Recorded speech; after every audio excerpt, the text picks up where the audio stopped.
Intro, welcome back, Twitch, to our Guffshot Softboot episode 2 is what I'm calling Yeah. this, the Softboot. Hell yeah. Next week we will be back with Kings of War, and then I think another Guffshot. Since our Yeah. DM has to travel, I guess, and go see his family DM's always or traveling. something. Having a life outside the game. How could he? Rude. But Way to be anyway. Hawk. I know. Just a quick reminder, we are releasing chapters of our book every Friday, so there is a new chapter out. If you haven't read it yet, go check it out. If you like what you see, maybe hop into our Discord and chat about it with us, or maybe hop into our Patreon as well, where you get a bunch of extra goodies. We love giving extra goodies to our lovely fans and patrons. And then I'll pass it off to Guff. Unless, Guff, do you want to do the recap, or do you want me to do the recap? I think I can do the recap. Go I don't for know. it. Yeah. I just, I think, I feel like something's missing. Hold on. Oh no. There we go. Welcome, ladies and gentlemen, to the Guffshot. Episode Soft Reboot Part 1, Episode 1, Part 2, or something. When we last left our heroes, they were trapped in a horrible illusion, maybe dream, maybe something, summoned by potentially a somewhat recognizable nemesis. We'll get into it. And now they are currently stuck in the Duke's fitness test with a horrible creature presiding over them, but perhaps an ally is in the wings. Find out what happens to them and more on this episode of The Guffshot. Okay, that's that out of the way. How are you guys feeling about this? Incredible. Well done. This thing also has T-Pain settings, by the way, so watch out for that. Let's get back into it. So, when we last left off, you guys are all standing in the gymnasium, all wearing your gym clothes, and as a reminder, a lot of you are younger, you got more like boy problems on the mind. And what are you bringing to prom? Mr. K is looking a little more green on the peel. You know what I'm saying? So, we're back in the gymnasium. Everything's kicking off. And suddenly you see a distant sort of hazy flicker around the gym teacher. And what's standing there appears to be a mind flare before the illusion reconstitutes itself. And you suddenly hear a voice from the other end of the gymnasium, and it's Arkaz. He uses his switchblade to smash open the lock on a side seemingly supply room, and he shouts, "Get over here!" And now we're in it. Did we get initiative for the baddies? I didn't see one, but Okay, I'll just roll. unless it's that D20 plus 5 that's above everyone else's. Yeah, just roll a fresh one. Why not? Ooh. There you go.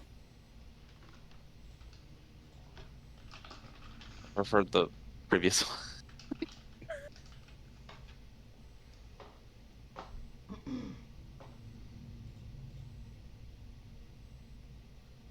All right, so it looks like the top of the initiative is Ethan. All right. Well. All right. Hope for the best and into the supply closet with Arkaz. All right. So you rush over to the supply closet, and inside you can see just a vast array of sporting equipment and different sort of, sporting equipment, just things that you would see in a gym. There's like one of those big rolly crates full of like footballs, soccer balls. There's a thing of dodgeballs. There's a bunch of those little plastic scooters. You guys remember those? They would always like chew up your fingers whenever you got to use them in gym class back in the day. Anyway. I have no idea what you're talking about. All right, I'm a little bit on the younger side. Maybe that's a bit more of a 2000s thing. Really quick, on a side note, Ethan just be kind of punchy, huh? Does Ethan have like? Yeah, he just be punchy. Huh. Okay. Yeah, he doesn't need any weapons. I came over here out of curiosity, but I'm like, I don't need any of this crap. Well, you do notice, I will say, out of the corner of your eye.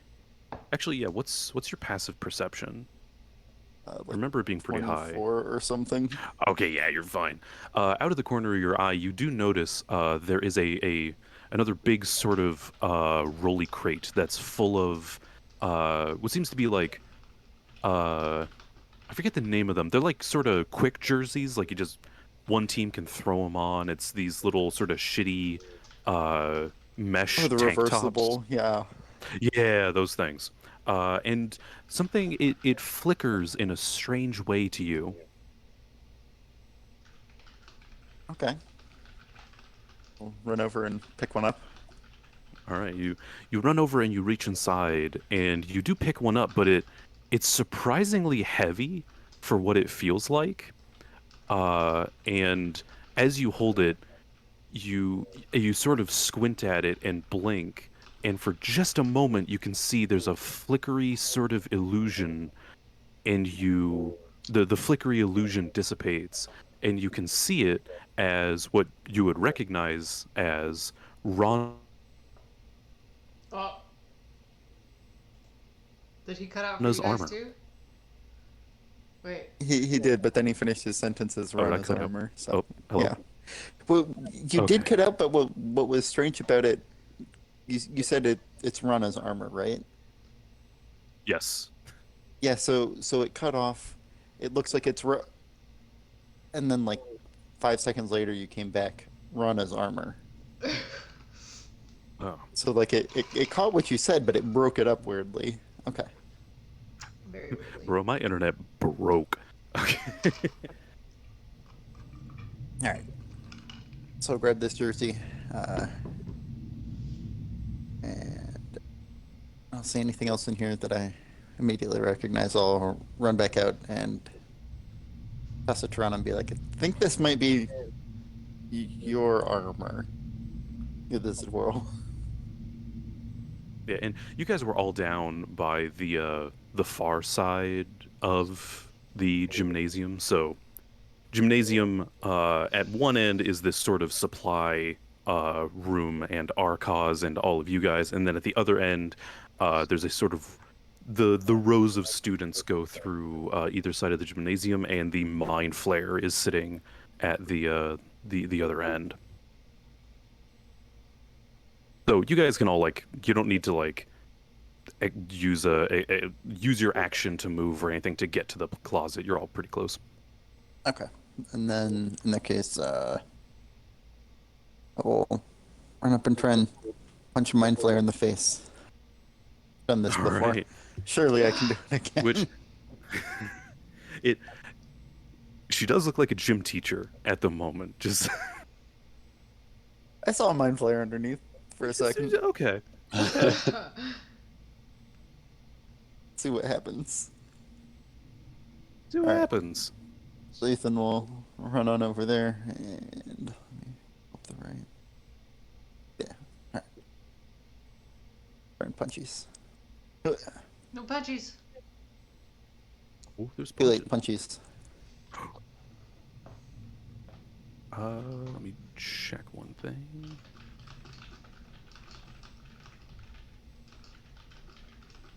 Okay, you run up and you do square up some punchies as you sort of as you begin to swing your fists. You can see the gym teacher blow into a whistle, and for just a moment you can see the illusion flicker away, and you can see that the mind flare is attempting to cast the spell Shield. However, doesn't matter. So give me that damage. Sweet. All right. Then I will, similar to previous mind flare, spend a key point, and can I have a Constitution save from our gym teacher?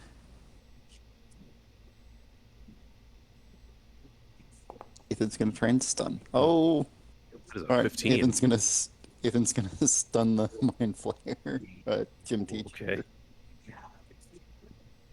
So that means they're just basically hit him with that Uno lose a turn. Mm-hmm. Yep. Ooh, that's handy. It is very handy.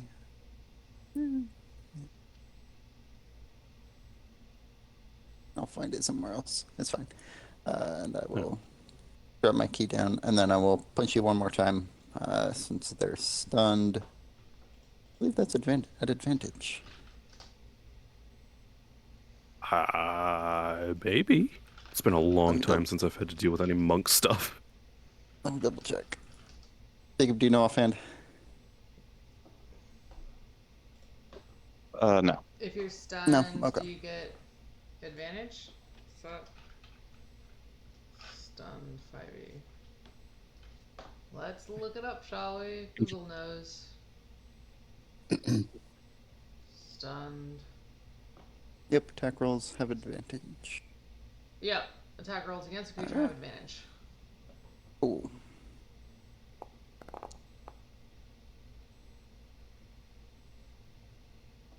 Oh, but they have the shield up. Dang. Oh yeah, so that misses. Okay. Alright, that was Ethan's go. Right. Your second miss, or your second hit, Jesus. Your second attack is a miss. However, that first attack, you just get him right in the stomach, like a right good uppercut, and you see the gym teacher sort of double over, the wind knocked out of them. And they are out of commission, so it looks like we're back to Mr. K. All right. Sounds like that whistle was blown. Mr. K runs to the other side of the gymnasium Okay. and Wait. stops and gawks at the fact Oh. that Ethan just punched Mrs. Running Strong in the face. I'm so glad you remembered the name, because I didn't. Ethan's being a bad example.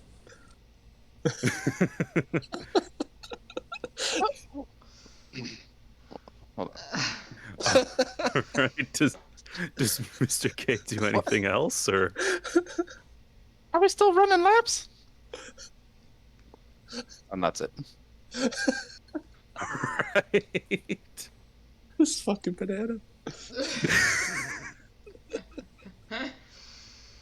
Yeah, with that, it is Rana's turn. So, from Rana's perspective,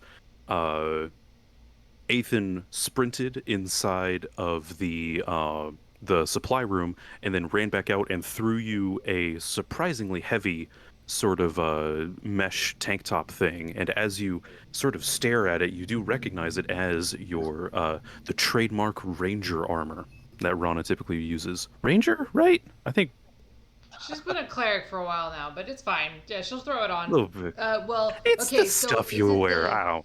Is it the so here's a question though, because putting on armor Mm-hmm. takes a long time, but throwing over one of those mesh things, Jerseys, not so much. not so much. So how long does it take her? How long she's looking at it? How long does it look like it will take her to put it on?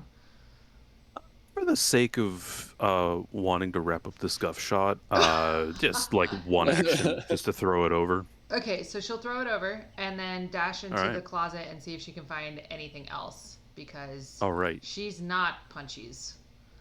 She is not punchies. So as not. Rana enters, you've also got, Rana's got the boosted high perception as well. So as you enter, you do see another flicker inside this supply room, which for just a half a second, you could have sworn that the sort of drywall, stingy room was made of stone.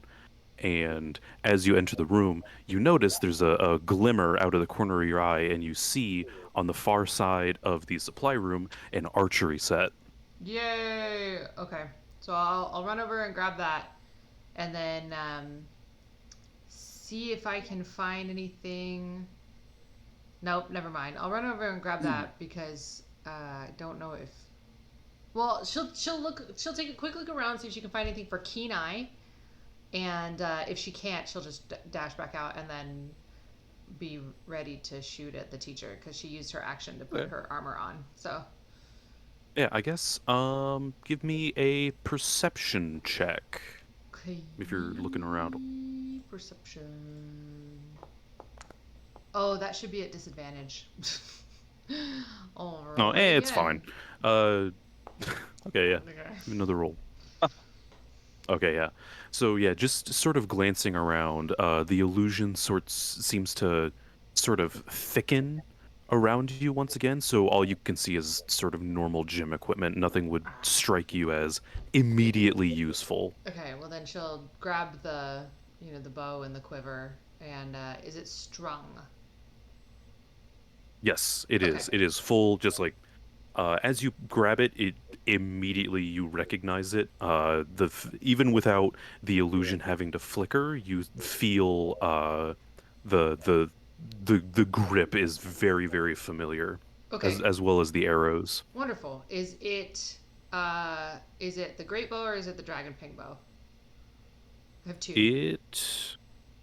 I forgot you have two. There's two bows on the wall. Okay, I'll grab them both and then dash back out.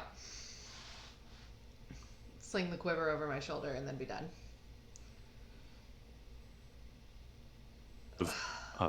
Oh yeah, just to be a little bit smaller. The other one is a little bit longer, but there's two bows. Wonderful. So yeah, I'll grab Neat. them both. I'll sling the quiver over my shoulder and then dash back out. And All right. say thanks to our cause. Arcos shoots you some finger guns as you run out.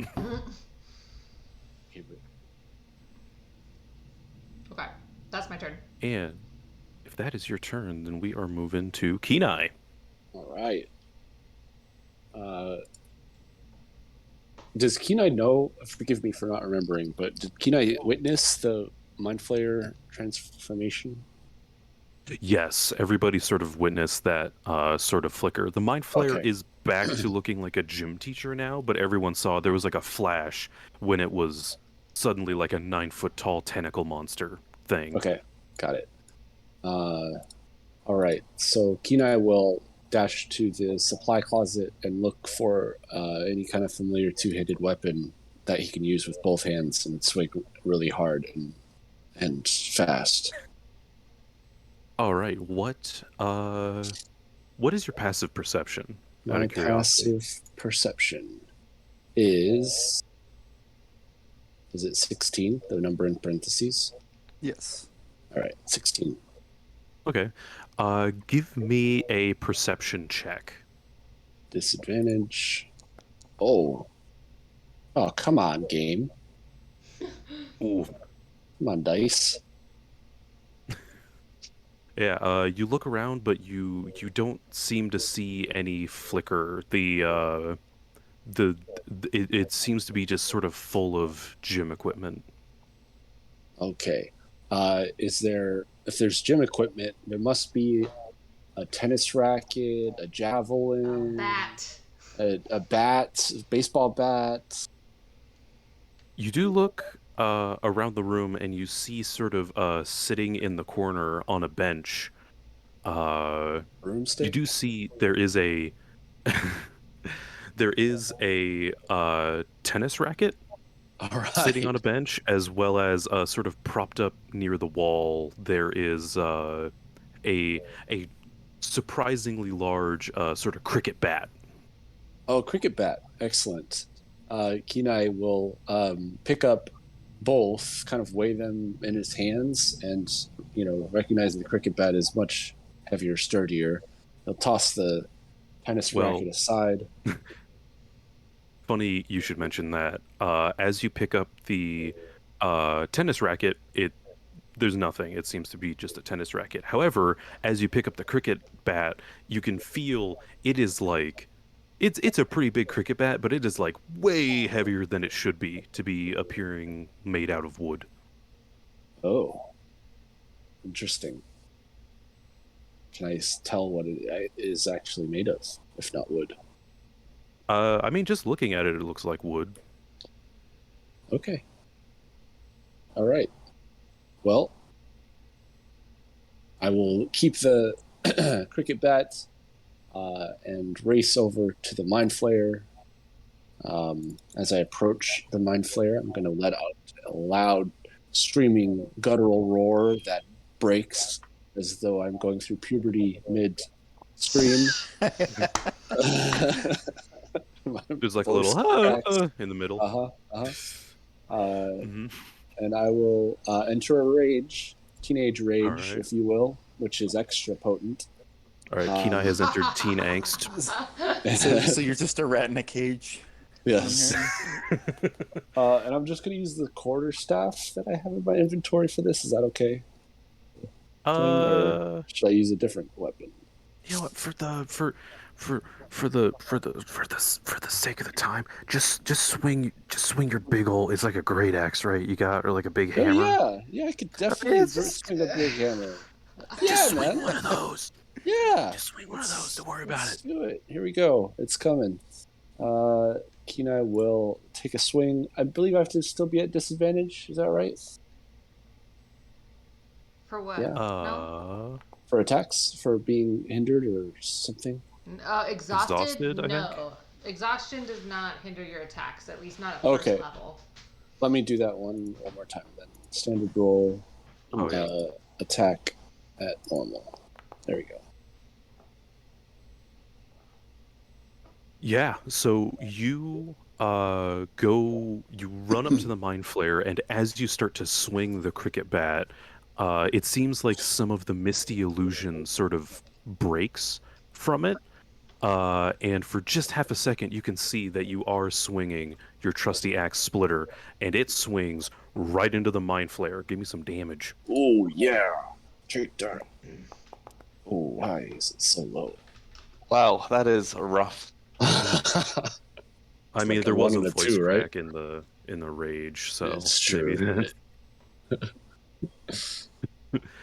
that's not bad though. Yeah, you swing it like directly into the mind flayer's side, and aiming they're already straight. sort of doubled over, and you just swing it, and they cry out in. It sounds human at first, but eventually it gets sort of guttural and screechy in a very unhuman-like way. Oh, great. Excellent. Yeah. So I'll use my second action then to swing that axe again. Attack. It's the same roll, so I'm going to damage again. Yep. Oh, yeah. There we go. Double. Oh yeah.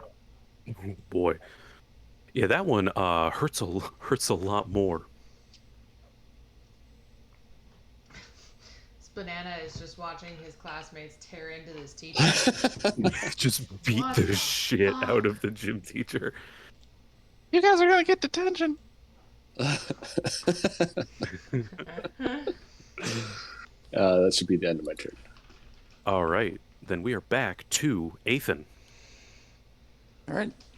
Ethan's gonna resume punching the gym teacher. All right. Don't clip that, Twitch. Don't take that out of context. All right, cool. And I'll spend a key point Yep. to have them make another con save. All right.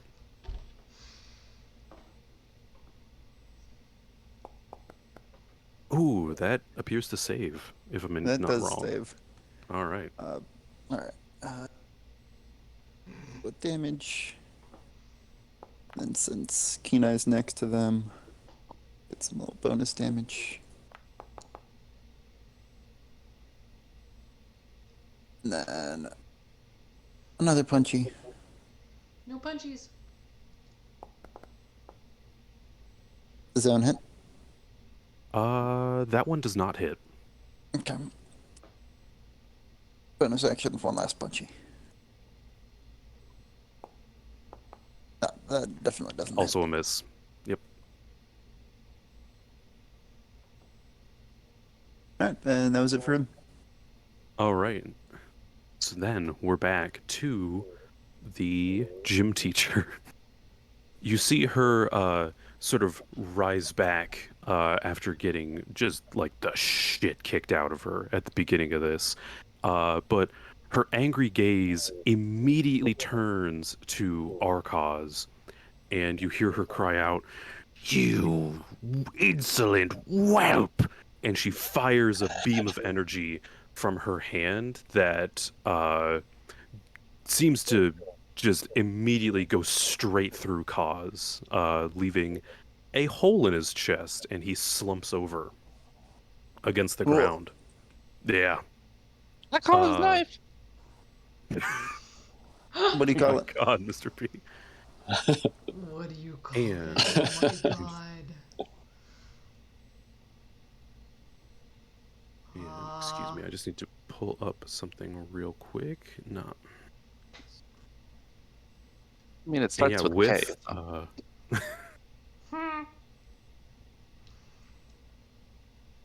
okay, and with Kenai and Athan standing right in front of her, the Mind Flayer is going to cast Thunder Wave. Can you guys give me a Constitution saving throw?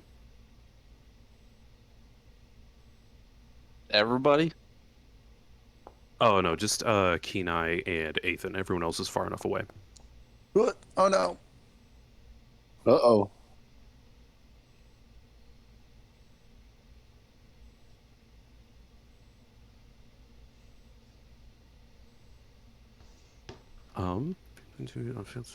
Have as much damage. Okay, so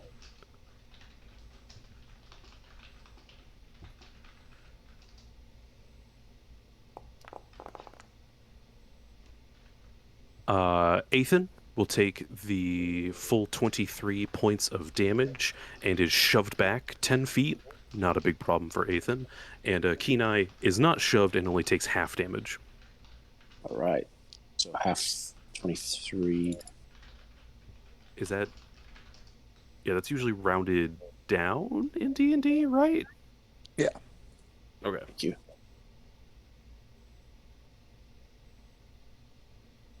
And with that, it is Mr. K's turn.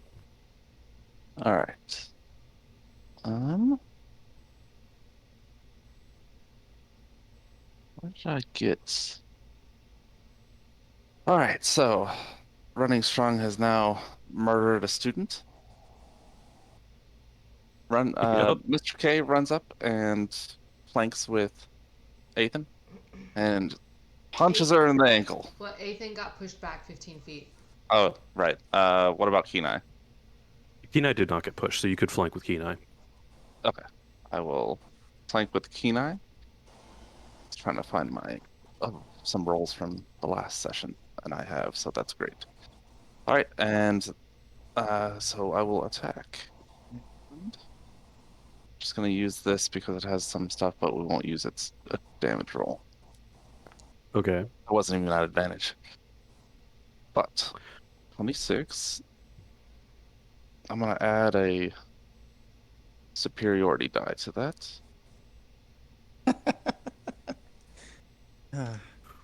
Assuming it hits, of course. Well, here's the thing. Are you aiming specifically at the ankle? Well, I mean that's his height. He's a banana. No, use the superiority die. I'm not going to be mean. Yeah, you hit.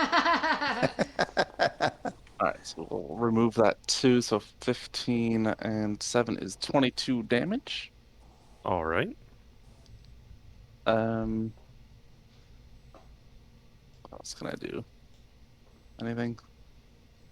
Oh, you're the banana. Okay, that's probably fine. Yeah, we're good. All right.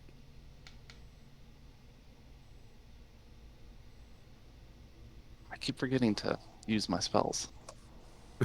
So if that's Mr. K's turn, then it is Rana's go. My turn. Rana hefts both bows in her hand a little bit, slings the dragon fang bow. Just dual wielding? No, she's going to sling her dragon fang bow, or stow it, and then use her great bow and take a shot or two Yeah. at the lovely Illithid.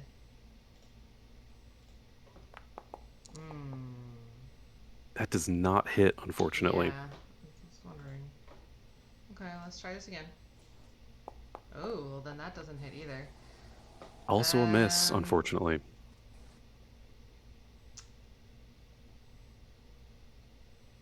What the fuck? I will use my quiver, the quick quiver, and take one more shot. All right. God damn! That's also a miss. Wow. Alright, well, Rana's having a bad day. Yeah. So Rana shoots out 3 arrows. They do all miss the gym teacher, however, really taught a lesson to the wall behind her. So, Just 3 does Rana want to do huge anything arrows. else? Are there any Just stuck into the gym archery wall. targets like against the wall over there? Maybe she hit those Oh, yeah. instead. She actually scores a bullseye, 2 points. She will check Ooh. on. I can do this. Oh no, I used my bonus action. Never mind. I'm done. I think the only Okay. thing I can do is move, so I will stay where I am. All right, and with that, it is back to Kenai's turn then. All right. Kenai peers around and recognizes Mr. K is flanking, which means I think that my attacks are at advantage. Yes. Yes, All they right. are. Well, here comes Splitter. As well as a banana can flank. The cricket bat / Splitter Pretty damn good. at advantage. Ooh, spicy. That's a hit, right? Yes, that is a hit. Okay. Here comes. Boom. Yeah, that hurts. Hurts big You time, do huh? swing it again into the mind flare, and they seem rather peeved. All right. With that hit, I want to see if I can use my ability that will knock Mind Flayer prone. Forgetting which one it is. Please hold. Hold, please. Hold, please. Do a better job of organizing this stuff. Put my favorite stuff at the top, you know? Yep. Yeah. Organizing the character sheet. It is a thing.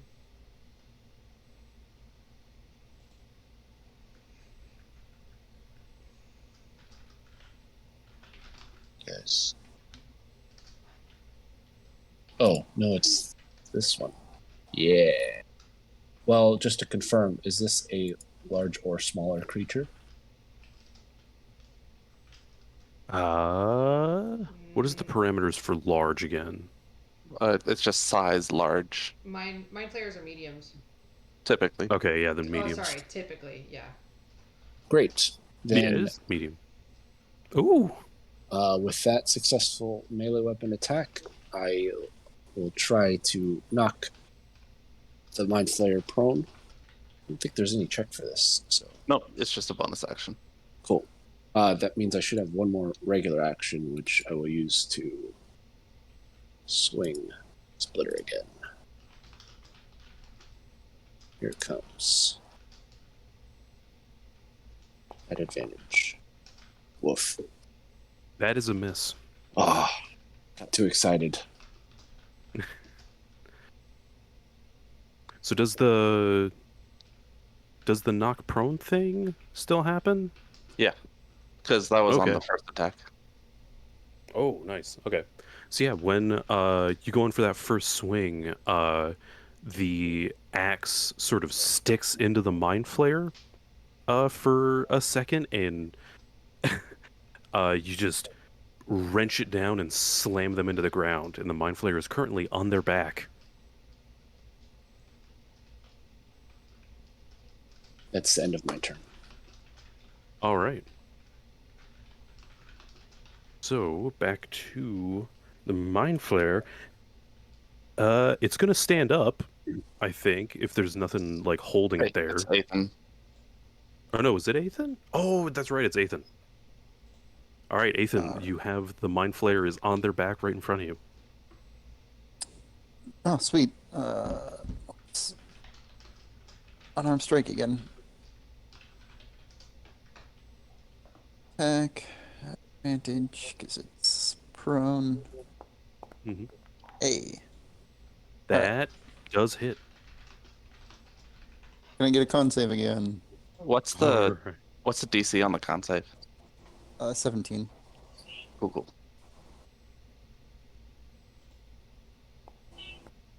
Hey. Hey. Uh, yep, does All not right. work. Is stunned again. All right. Got normal damage. Bonus damage. Alright. Let's go ahead. Oh, that should have been an advantage.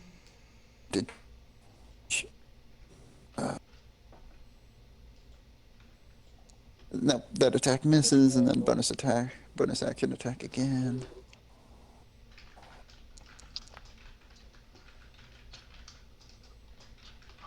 Seven hit. No, it does not. Okay. Damn.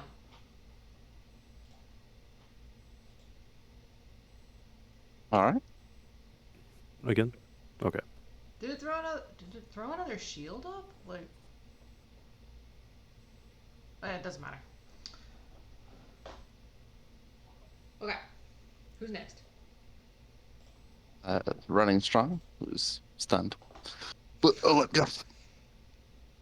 Oh, did Guff cut out? Yep. Am I here? Oh, you're Hello? here. You're here. Yep. You're Okay. here. Yeah, you're here. I did cut out for a little bit of that, but yeah, Mind Flayer is still on the ground and stunned, so now it is Mr. K's go. All right. Mr. K doesn't waste an opportunity. He sees a neck on the ground and he runs over to it and casts green. Oh no, I can't cast those spells because I don't have my cestus. I guess he just punches her right in the throat. In the throat. Okay. Oh, As Mr. K approaches the Mind Flayer's neck, the illusion does waver for just a moment, and you see the seemingly around the Mind Flayer's neck there is a gold chain with making a necklace that has a large purple amethyst inside of it. oh, I know the color purple, very shocking, but I'll grab it. all right. Probably going to be a sleight of hands check, but I'll get advantage and everything since she's on the ground and like knocked out basically.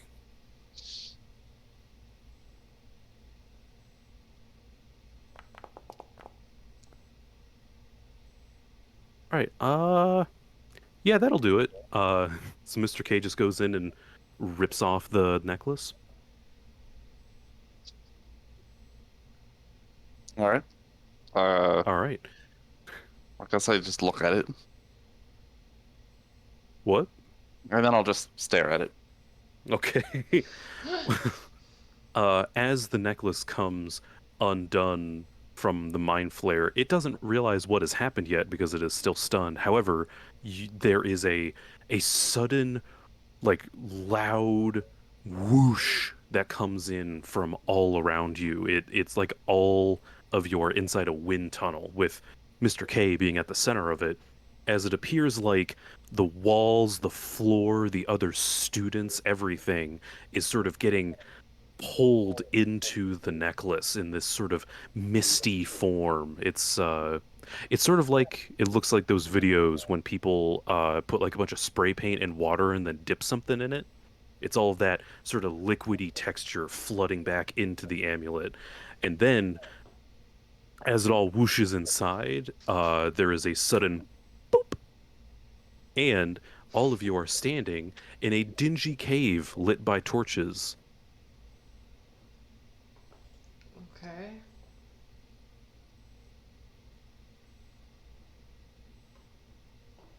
Huh. I'll do my homework, Mr. Shippen. Don't hit me again.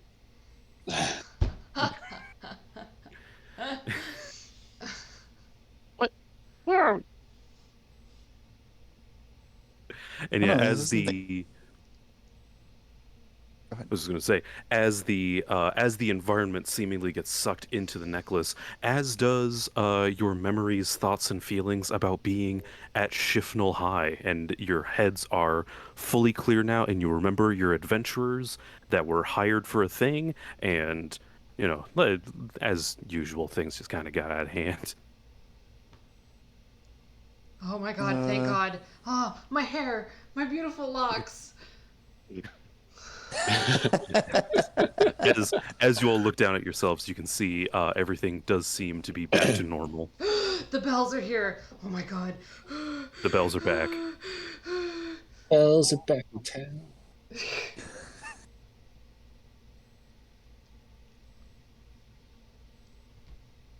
All right. And then, yeah, is that Mr. K's turn? Oh, yeah. We're still in initiative. Yeah. All right. Then it is Rana's go. You've got a mind flare just on the ground. Aw, that means I'm at disadvantage. But it It's is stunned, so it's... it is stunned, so it's neutral. Oh, it's neutral? Then that's an Yeah. 18 plus 10, so a 28. Yeah, that hits. Okay. One would hope. Yeah, you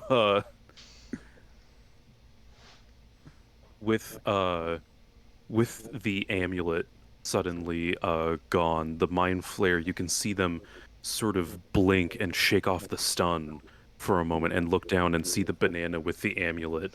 And as they begin to reach for it, their sternum is immediately impaled with a very large arrow. And we are out of initiative. Right. Okay. Look around for Kaz and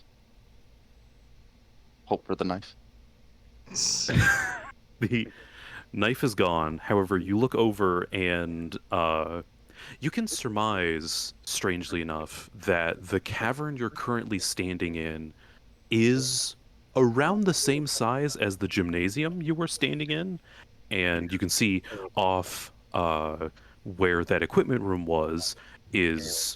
seems to be a room full of both any equipment that may have been taken from you and seemingly all of the treasure that was taken from that Oh. was taken mistakenly by the theater troupe.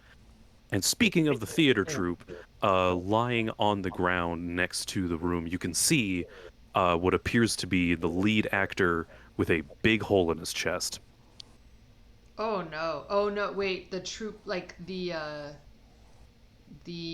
guys we found on the road? Yep. Oh no. Serves him right for thieving. Damn, Mr. K is hardcore. Okay. He's also an idiot. Yeah. Out of curiosity, what is Mr. K's intelligence? 6. Oh, that tracks. Wow. Okay, goes and pulls his gloves on, gets his belt. Yeah, Yeah. we'll go retrieve our stuff and the treasure. And As that you are in, sucks. That poor guy just got murdered Yeah. by the illithid. As you are pulling your stuff on, the illithid does sort of cough and sort of half sits up with the arrow still sticking out of its chest. Rana fires another arrow. All right, give me an attack roll with advantage because it's still on the ground. Well, it being on the ground actually puts me at disadvantage. Oh, according okay. So I The guess ranged just attacks normal work then. the opposite of regular attacks. Oh, really? Okay. Yeah. Oh yeah, I guess it would be. Okay. Huh. Did not know that. Been playing D&D for years.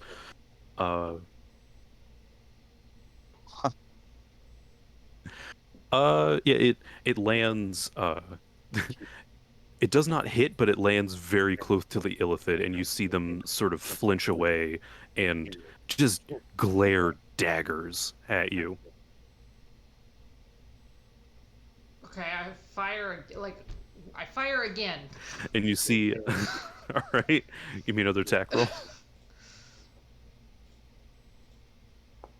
There.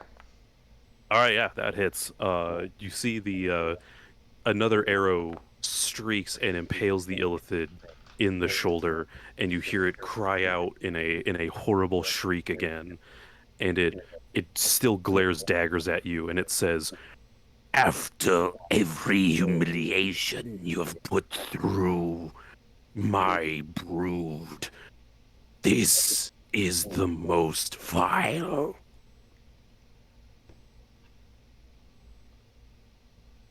What?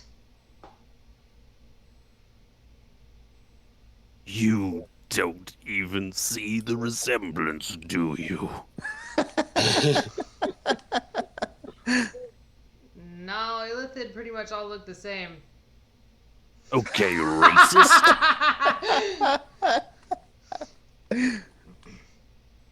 Also, Rana fires again.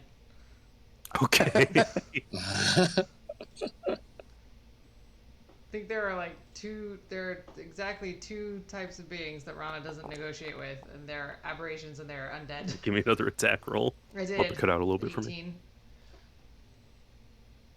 for me. The 18 I think misses. just barely misses and lands in the stone floor right next to her, and she goes, "Months ago, your wretched clan of adventurers slaughtered a mind flayer, did you not?" Yup. That's what I guess we it would have said do. illithid. That illithid was my broodmate, and also my third cousin, because mind flayers are freaky like that. Oh, no. That misses. Yep. This was the perfect trap, and yet you saw through my design thanks to a fruit. Rude. And not like a homosexual way, like a literal fruit. Oh, Where'd Miss Running Strong go? does a 20 hit? No, but God damn it. as the mind flayer hears the bananas comment, it lets out a long, very long, low sigh, leans back, and succumbs to its injuries, and it's dead. Oh, God. Rana's just gonna keep filling this thing with. It's gonna look like it's got what? Oh, I couldn't say it. It's A gonna look worse porcupine. than Boromir. Let's put it that way. Oh no. Perforated. It's pretty bad. Rana, want to point out, by the way, for the viewers at home, Rana has close range weapons. She just chooses to shoot the bow at this thing. I have two close range weapons, and I'm not good with them. Well, I'm okay with them, but not as good as the bow. It's not too hard to just go up and stab it or kick it. Also, Anyway, it's a mind flayer. flayer. I'm not gonna get This is within like illithid. brain eating range. That is a good call. Just fill it with great arrows. So, with that, the illithid is dead, and there's a room full of treasure, and you get all your equipment back. Okay, do we want to try to return this treasure? Also, we should probably try to go find the rest of that troop.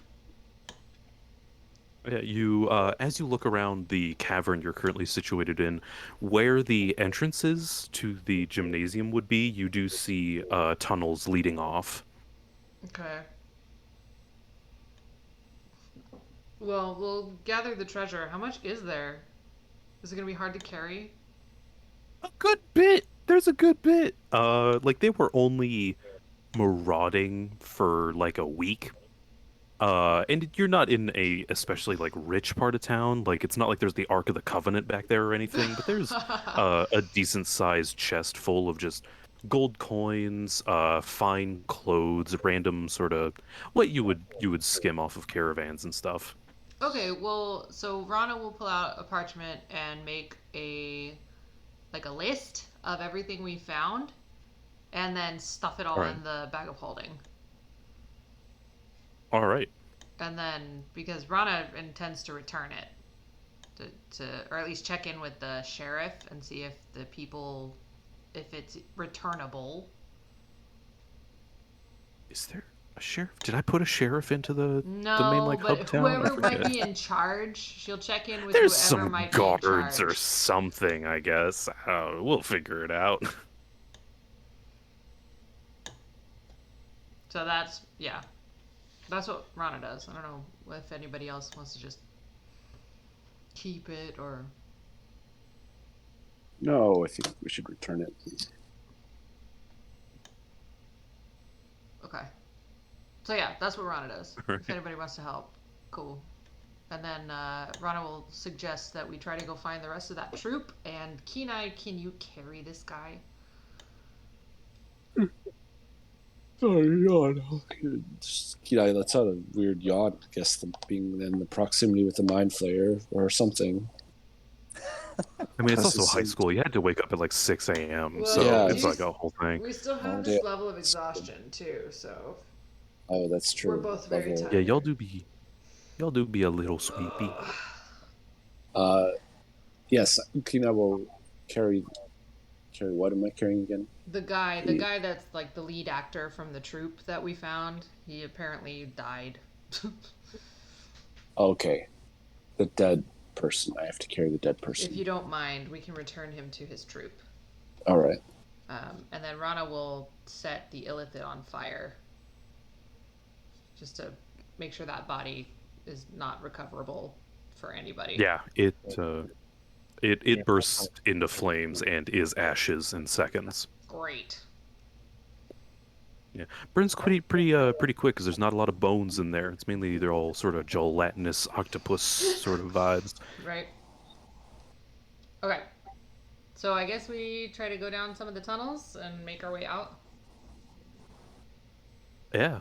So, as you walk through the tunnels, you have just like the weirdest sense of deja vu walking through them because as you exit what was the gymnasium, you see it looks like this entire sort of underground cave was carved out with this appearance of a school. So you walk through the tunnels and there are these wooden boxes up on their sides with that appeared to would have been the lockers inside of the illusion, and there are rooms carved out for the bathrooms with your first confrontation with quote unquote Arcas.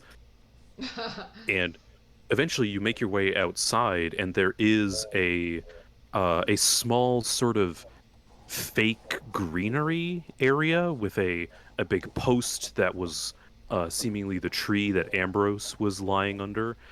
Currently lying under the tree, you can see a large sack of flour with a bunch of octopus doodles on it. Okay. And once you're standing in the quote-unquote outside, though, you do see a ladder heading up into and there is light shining down from where the ladder is going up into. Okay. Well, if Kenai needs... No. That's not a guy. That's a sack of flour. It's not a guy? What guy? All right, let's keep going. Hey, Kenai, have you ever had ice cream sundae made over yourself? What? No, never. Oh, it's the best. We should do it when we get back to the tavern. Okay. All right, Mr. K. Guess we'll climb up the ladder. Uh, Kenai, are you still going to carry the body up the ladder? Well, I will try. Okay. Oh yeah, Ronald will help. Like if he's struggling. Yeah. Kenai's a big boy. There, and y- y- it's a little bit tricky climbing up the ladder. You take a little bit longer than everyone else, but it's fine. You get to the top. Once you're at the top, you're in a much smaller room, and uh, it's a smaller room. The walls, instead of being stone, are actually this sort of packed dirt. And as you look around the room, you can see that there's a doorway in front of you. And just past the doorway, you recognize the cabin you were in when the amulet hypnotized you. That's good. I Okay. was wondering where that was. Yeah. Okay. And okay. Okay. Guys, it's the cabin. The cabin is up here. Rana will keep going and keep an eye out for the acting troupe. Yeah.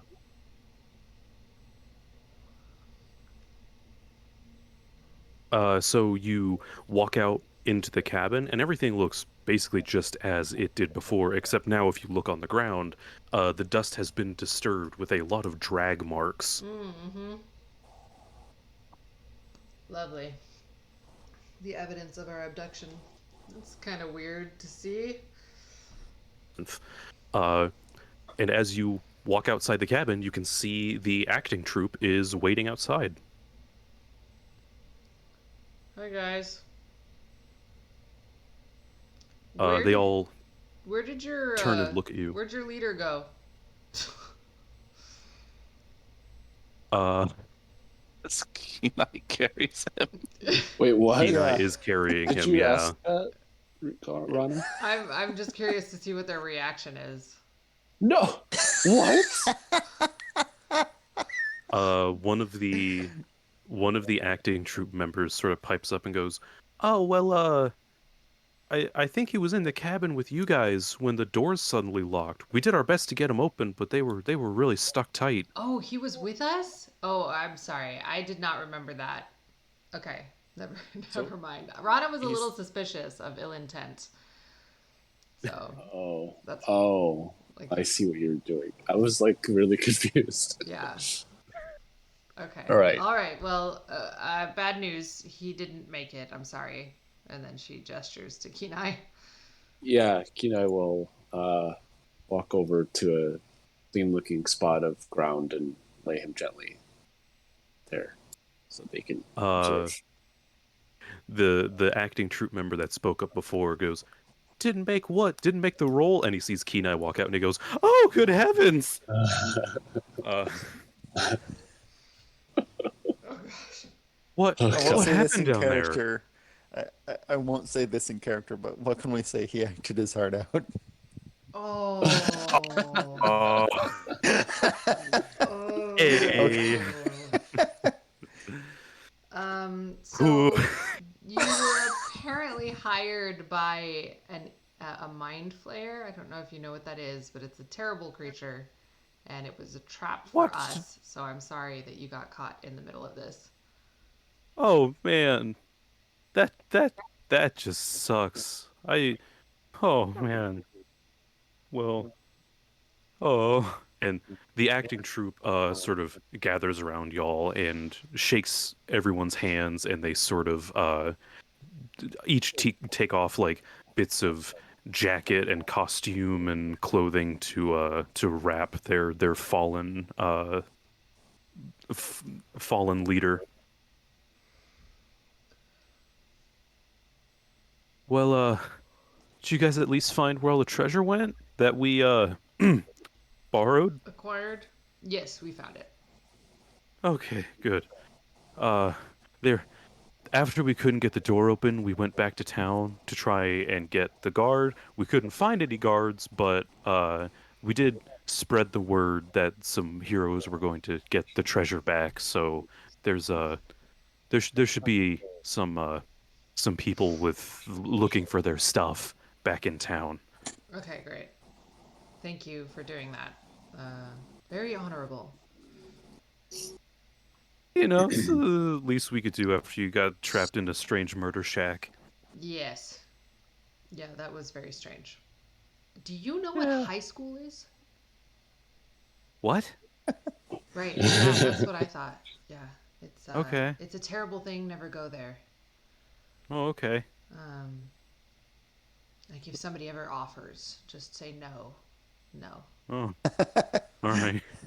Is High that school. our after school special? Meeting To in go the to morning. high school? Kids, say no Just to say school. no. Just say no. Just say no. This Guffshot sponsored by the DARE program. Oh goodness.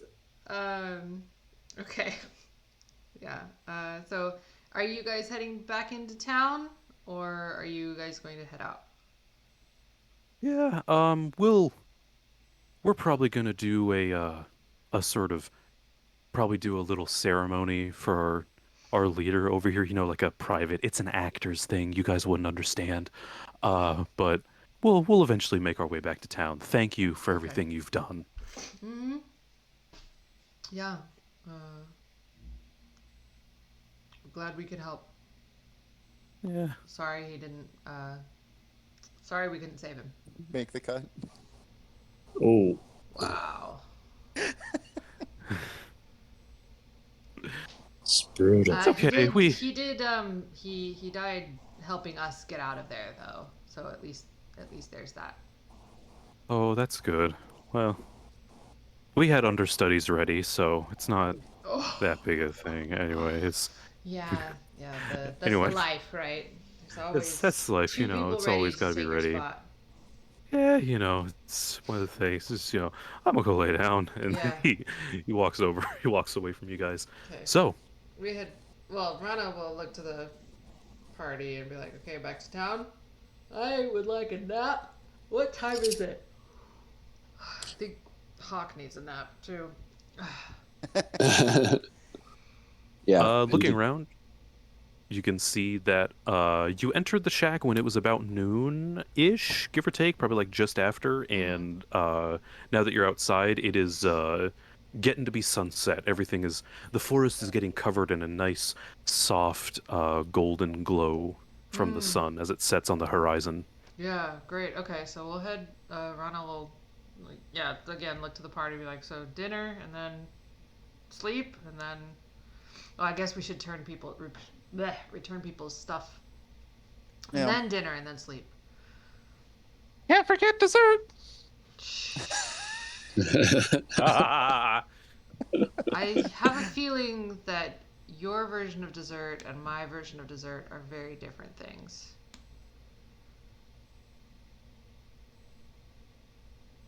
But Okay, walks sure. towards town. Yeah. And at that line, there's a sitcom outro, and the credits start to roll. So And yeah. I assume everyone starts to head back to town? Yeah. Yeah.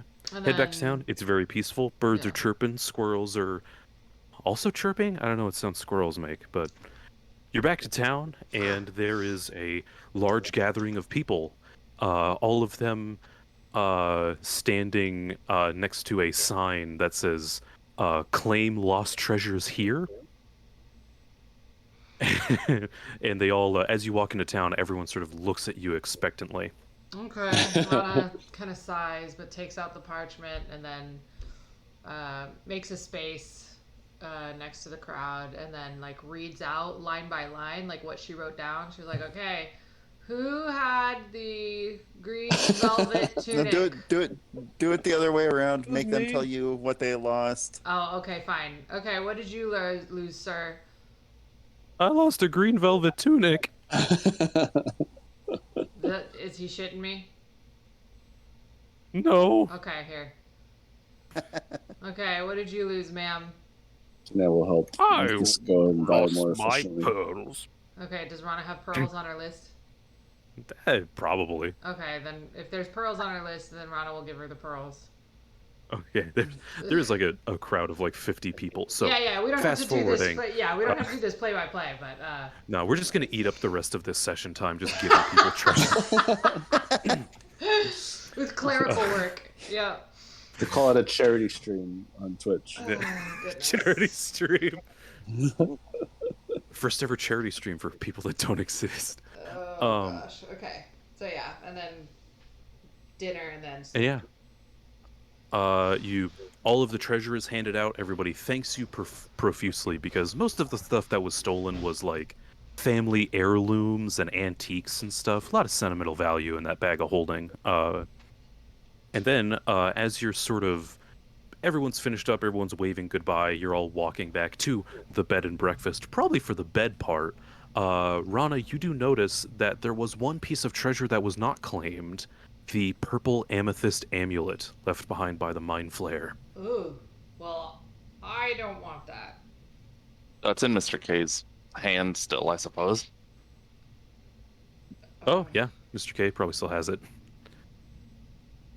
Okay. Hey, Mr. K, do you intend to keep that? I don't know if it's safe.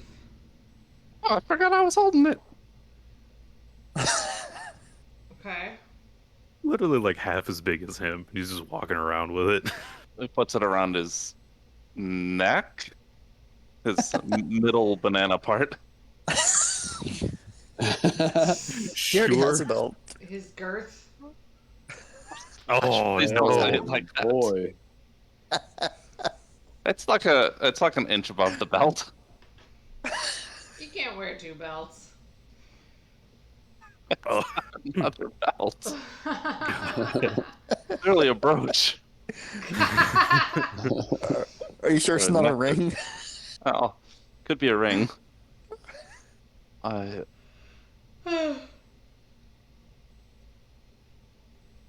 without question, he just puts it around his upper banana portion. Right.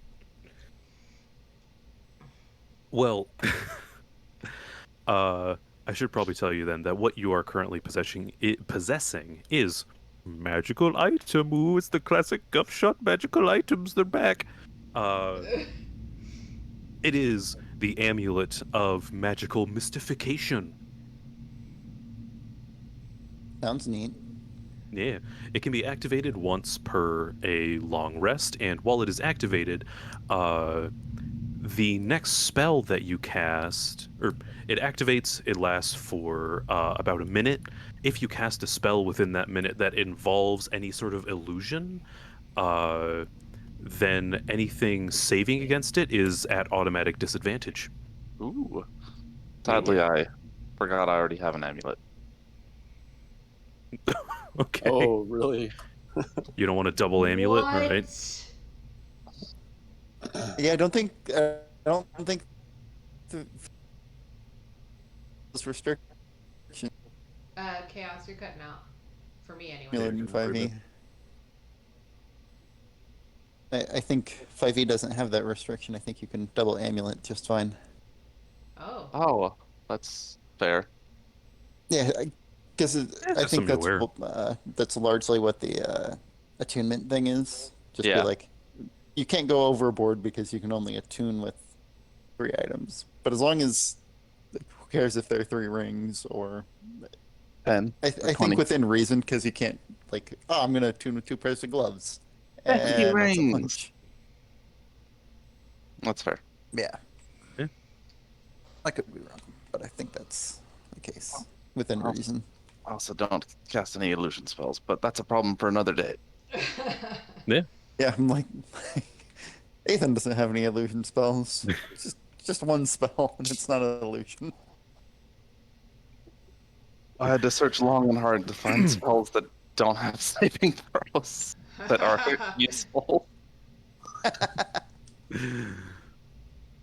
Well, with that out of the way, everybody retires to the bed and breakfast for your generosity and not keeping any of the treasure. Everybody gets free stays at the B&B, free nights, free rooms, and everybody long rests and is back to full HP, spell slots, all that good stuff. Excellent. No levels of exhaustion. And no exhaustion. Everybody's all slept up. Oh yeah.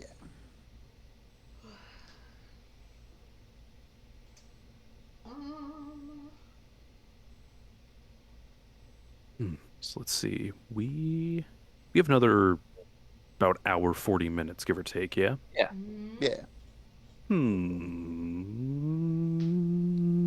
Yeah, I could do something. So yeah, everybody wakes up nice and fresh. You head downstairs. Lovely continental breakfast, also free after all the generosity. So like, I might as well, comes with the room. And yeah, you have the two notices from before.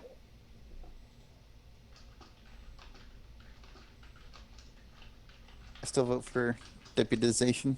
Sounds fun. What was the other one? Sheriff in need of deputies. Mystery afoot. Deputies required. Oh, the other one was archaeological discovery of the century. Strong backs and strong wills required. Rana will also vote for the deputizing. Oh, okay. Let's do it. Yeah, something tells me the archaeology will we're gonna be working whether we want to or not. Slavers. It's a good choice. I have like way more stuff planned for the archaeology. Probably save it for 2 weeks now. So you What? yeah, with bellies full of continental breakfast and the dusty piece of paper in your hand with directions, there's a carriage at the end of town that offers to take you again for free because you gave them back their mother's lost brooch, which was taken from the theater troupe. So Aw. they're very grateful. Thank you. That's a great amulet. He needed it. He really needed it.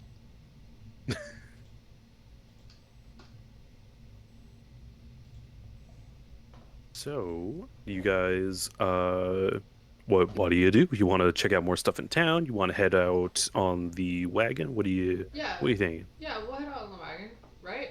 Yeah, Everybody good? Mr. K will Let's go. load himself on up to the roof of the cabin and sit on top. All right.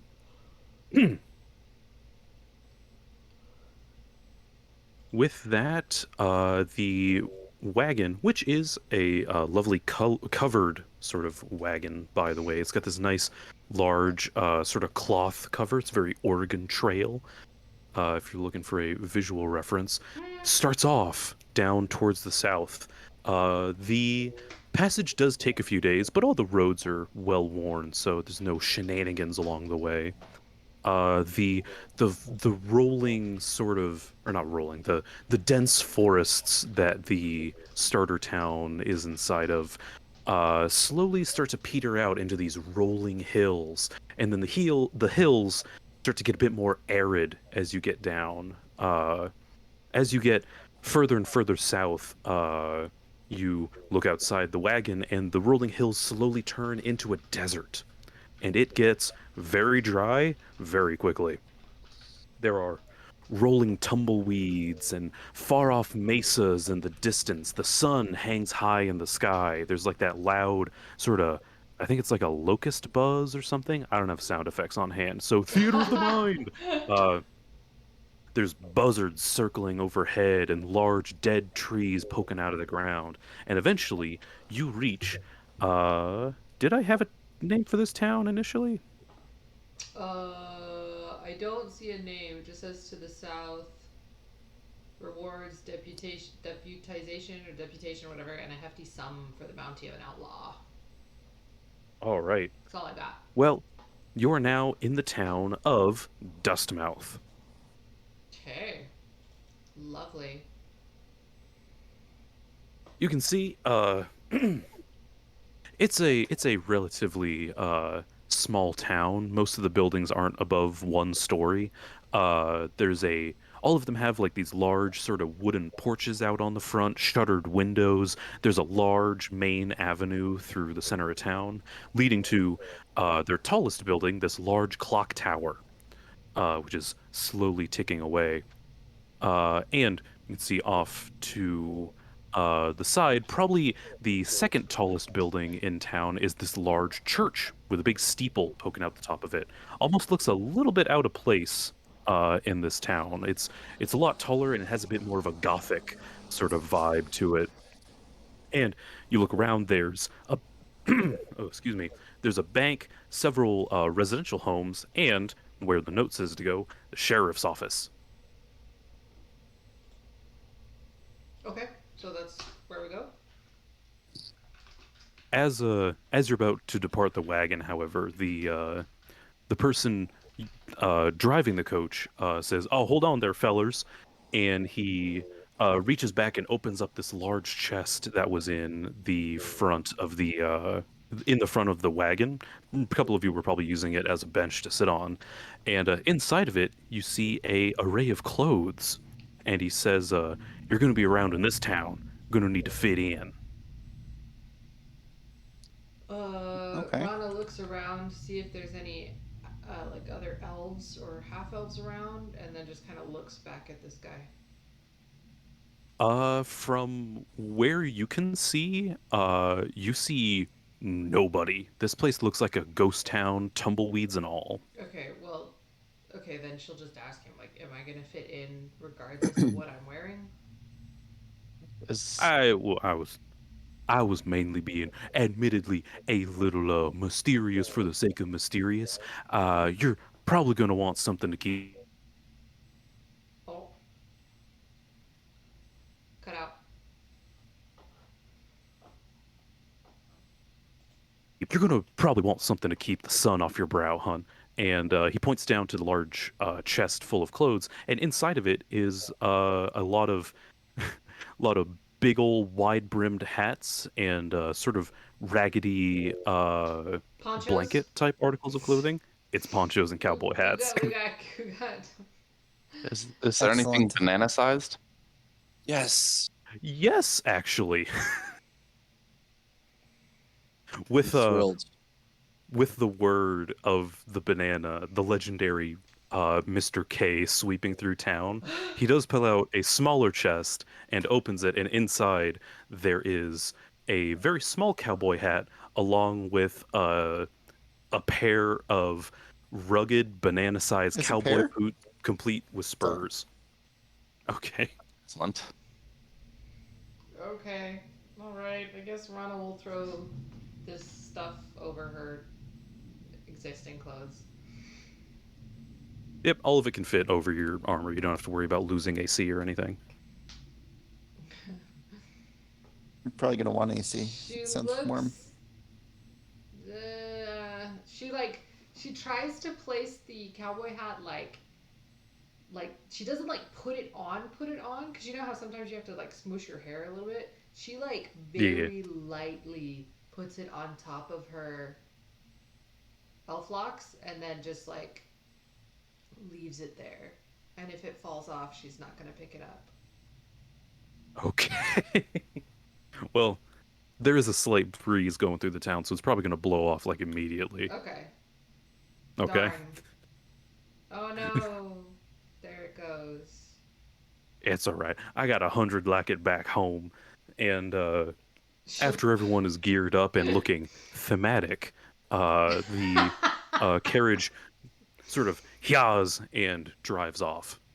Rana pulls the hood of her cloak over instead. Fancy. That won't mess up her elf locks as much. Yeah. Kenai pulls on a poncho with a cool pattern and wraps a bandana around his neck to cover his mouth when the dust kicks up. Also grabs Yeah. a cool looking cowboy hat with a wide brim, sun on his Yeah. face, and then he bends over and picks up some, I don't know, wheat or barley thing from the side of the road and sticks it in his mouth. Hell yeah. Excellent. Just because. If you didn't have it before, have some inspiration for fully embodying the cowboy. Yes! Do that. Superb. So, now the wagon has rode off into the sunset. It's just dust on the wind, and it is pretty early in the morning. Sun is just over the horizon, and you're in the town of Dustmouth. You can see again, you're sort of standing in the middle sort of street of the town, even though it seems relatively abandoned, with the exception of a tumbleweed that bounces by every now and then. You can see down at the end of the main road there is the large clock tower. Off to the left of the clock tower, there you can see what appears to be a church of some kind, and then off to your left there's a general store, a bank, and a sheriff's office. Off to the right is a some residential buildings. Where were we told to report? Well, deputization's being offered, so sheriff's office. Okay, so we go there. She looks at Ethan. Sure. Okay. Like Ethan was the one that was pretty gung ho about this. Rana just doesn't want to go to the archaeological site.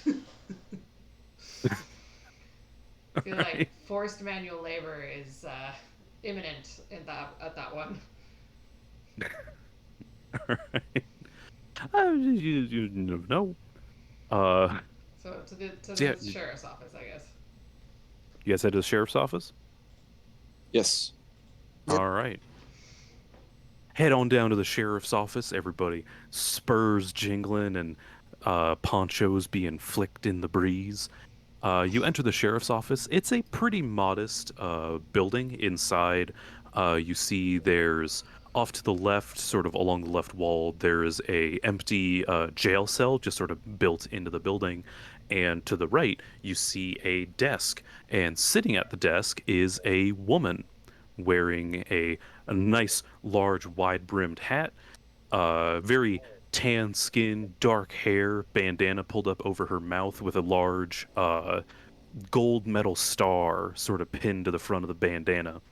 Most interesting feature is she has her sort of feet kicked up on her desk, and you can see that apparently from the knee down, her legs are made of metal.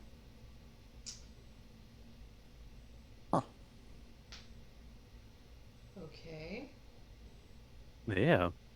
And as you walk in, she peeks up and adjusts her hat to see you better. And she goes, "What business you got here, strangers?" Rana pulls out the note. She's like, "We saw this in the next town over. Whatever that town is called. What is that town called?" Ah. Adventurers. She stands up, her metal feet sort of clanking against the wood as she walks up to you. "So you guys are looking to help me out of this pickle I'm in?" Yep. What's a pickle? You got a Well- pickle? Kenai looks down at Mr. K.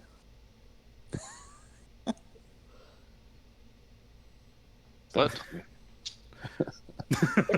Pickle's your size. The I'm not joke.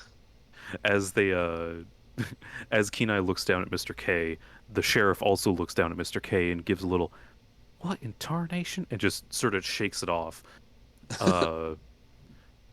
Well, I got a real predicament here, I ain't gonna lie, and I don't have the chops to solve it. Looking around town, there have been some disappearances of our citizens, and I can't figure out what's been going on. Okay. How long?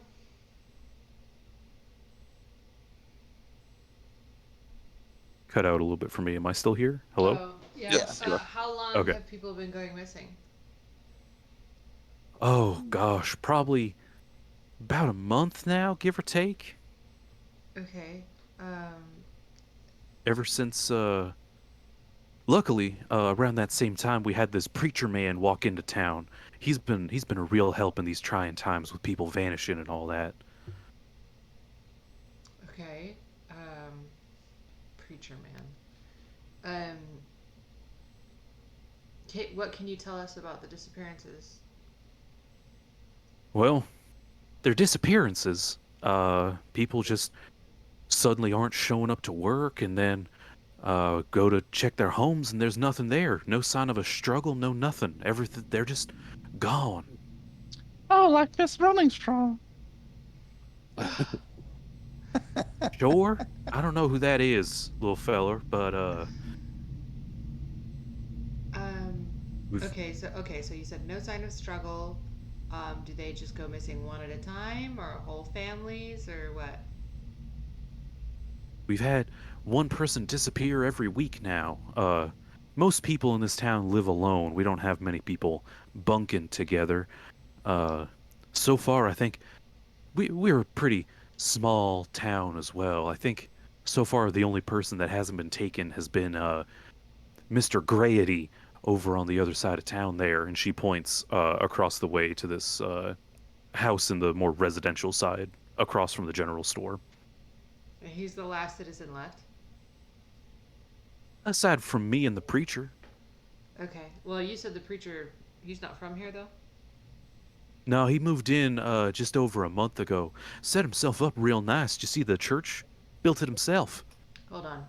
He moved in a month ago, and people started disappearing a month ago. Yeah, strange, isn't it? Have you talked to the preacher? Oh, several times. He's a real good man to talk to. Really helped me through these trying times as I attempt my sheriff work. Okay. Yeah. All right. Uh, has he been helping you with your investigation? He has. How much do you tell him?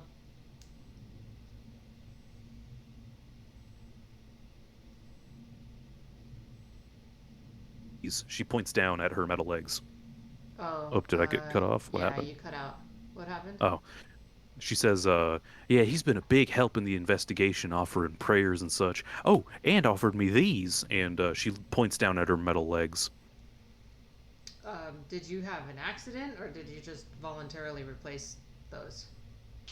Oh, no. Long before the preacher moved into town, I got uh, run over by a wagon when I was very young. Legs didn't work so good after that, but got 'em fixed up nice, shiny, and new, Mr. Preacher Man. Okay. What's this preacher's name, and like, what's he like? He goes by Gun. Okay. He's a very nice man, though. He also similarly has felt the pain of missing your implements, if you catch my drift. But he's a miracle worker, I tells you. Okay. Interesting. All right. So, where would you like us to start? I guess. Well, she looks sort of around outside and then sort of cups her mouth in front of you and says, "I'll be honest. I was sort of grandfathered into this position. I don't know much about detective work. I uh I was kind of hoping some city folk might know better than me." All right. Just wanted to make sure. I have an idea. I'll run it by the team here, and I guess we'll see if we can help you out. All right, sounds good. Okay. Rana. Name's Cassidy, by the way. Hmm. Cassidy, nice to meet you. I'm Rana. I'm Mr. K. Pleasure to meet y'all. Yeah. All right. Well, I guess you just hang out here, and we'll go figure this out. And she All right, gestures to the rest of the party, like, let's go. you see anybody who needs proper arresting, I'm right here. Uh huh. Yep. So Rana will beckon for the party to come outside, or to follow her back outside. Okay. Uh, and once we're clearly out of, oh, excuse me. Once we're clearly out of earshot, like she can't hear us, and keeping an eye out for the priest, Rana's gonna look at the rest of the party and be like, "So it's the priest." I mean, maybe. Definitely worth a chat. Yeah, I figure we go talk to the priest first. If we can't get any leads there, we'll go to the last citizen that's left? Because, oh, we should have asked when the last abduction was. But maybe we can ask the priest or the guy.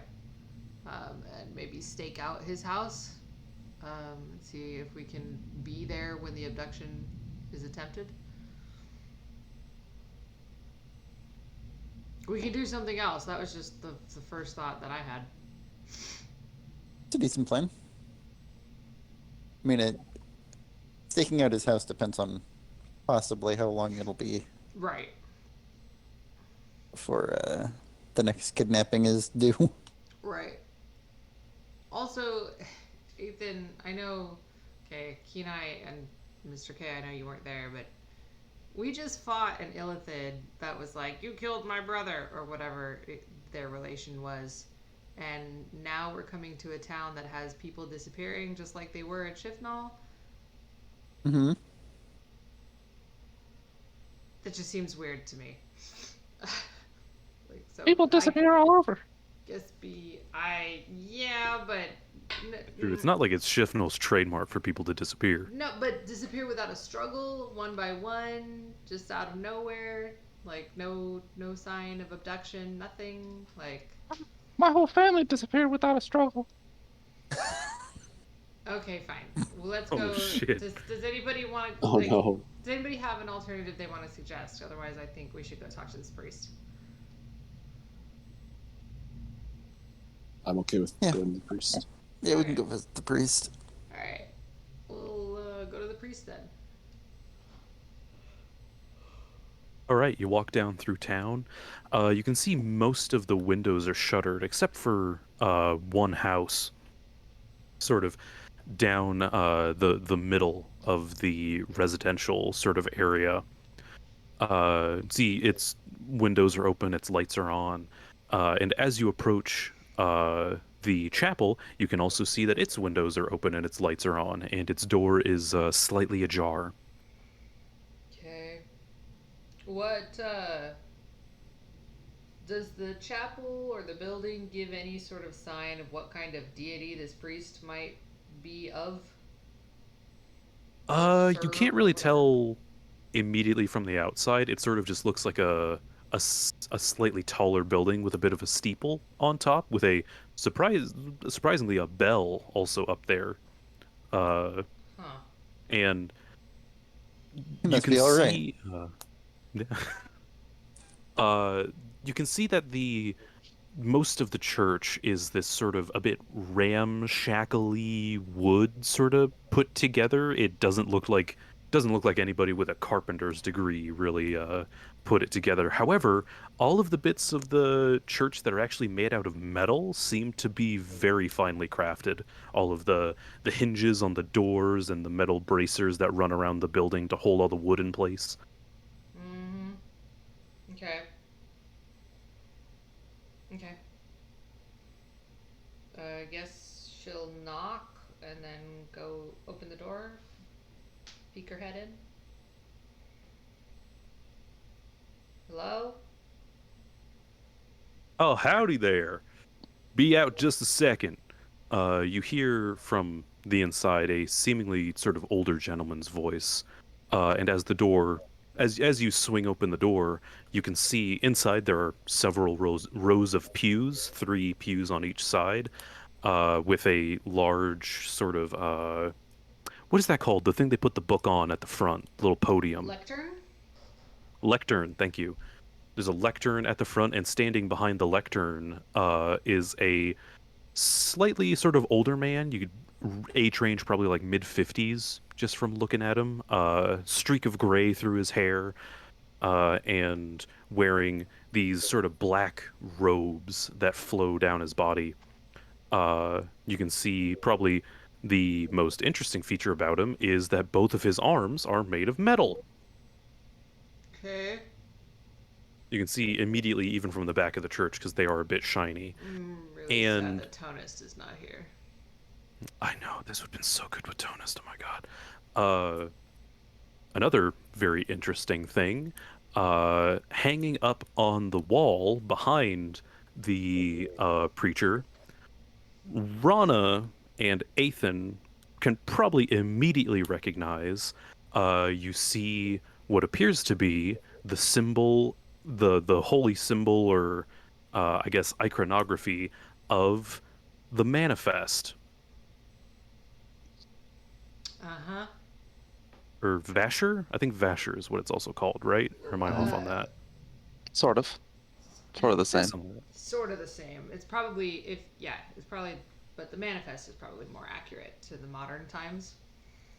Yeah, something along those lines. Okay. Didn't exactly have a great experience with the last one we met, but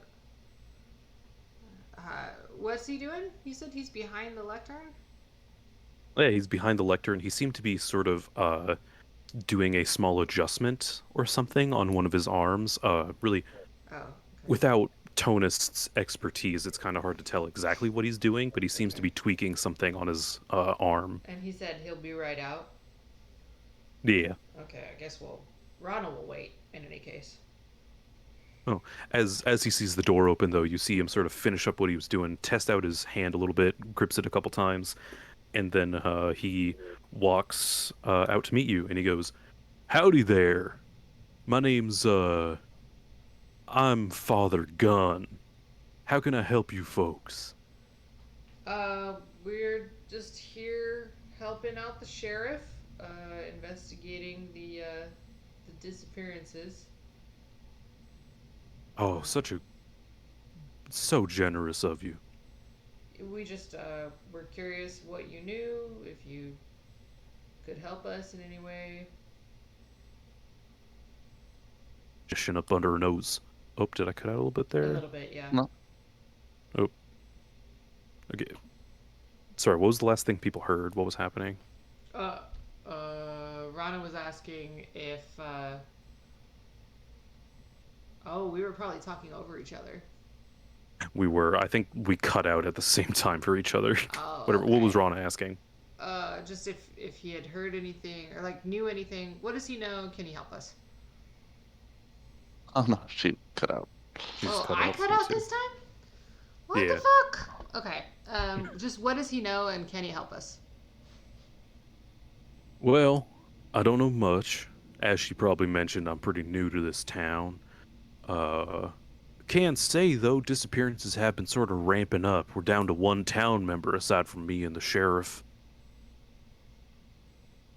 Mm-hmm. Who's left? Rickety old fella. Don't exactly remember the name. He's never come to visit me, strangely enough. But lives over in the residential side, just over opposite the general store. I think it begins with an E or something. Okay. Probably Emporium. No, the man's name starts I with know, an E, not the general store. Okay, good. know. Just making sure. Wait, He's what got did jokes. the He's got what jokes name today. did the sheriff give us? I'm immediately blanking and I forgot to write it down. E something? I don't think it started with an E. It was like Did it? Garrity, I think. Garrity. Garrity, Yeah. sure. Or something. Garrity. Good old Mr. Garrity or something. Lives across from the general store. Hasn't come to visit me. I think he's one of those paranoid types. He was built for greater ambitions, which have since fall flat, if you catch my drift. I don't. What do you mean? Oh, he was, how much do you know about this town? Nothing. Oh, well, this town was a Warforged settlement. Entire town full of people walking around fueled on oil and clockwork, elemental energy or something, shenaniganery like that. Mr. Garrity was one of their soldier types, but has since sort of fallen into disrepair. I naturally moved in once I heard about the disappearances, 'cause he motions inside. I'm a bit of a whiz when it comes to metal. Okay. So why? Well, you moved here when you started hearing about the disappearances? Weren't you Well, I worried moved about here just disappearing in yourself? time. Uh, Pardon my phrasing. I moved here just as the disappearances began. Hell of a Ah, coincidence, but I helped where I could. Tried to fix yeah. people up. Mr. Garrity never swung by me, though. Uh huh. Um, did you ever see anyone, um, like right before they disappeared? Did they say they were going anywhere? Unfortunately, no. I mainly stick to my chapel here. Back when the town was more populated, I had a pretty steady stream of folks heading to the confession booth, getting their sins off their chest. They've been alive for a while. There was a long list. But it, since the town's population has started dwindling, I've just sort of kept to myself out of need for safety. Nobody would try taking me under the house, the holy, all that good stuff. I'm Of sure you course. understand. Of course. Could I use your confession booth? Of course. He points over to the booth. Okay, Rana goes. All right. Were Yeah, you Rana follows. he lets you all in with a big sweep of his arm. Were you looking to use it to confess, or were you just hoping to take a look around all detective like? Oh, you caught me. I am curious about it though. My religion doesn't have confession booths.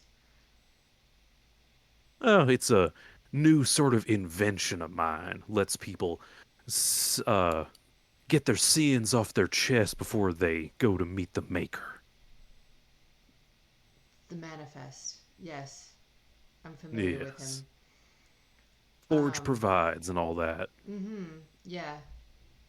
Yeah, so Rana will go check it out. All right. The confession booth, it's also made, it has a metal frame with this sort of wood inlay with a wooden mesh in between the two rooms. Two surprisingly finely crafted wooden doors sit on the front of it. One of Okay. them opens so you can sort of peek inside.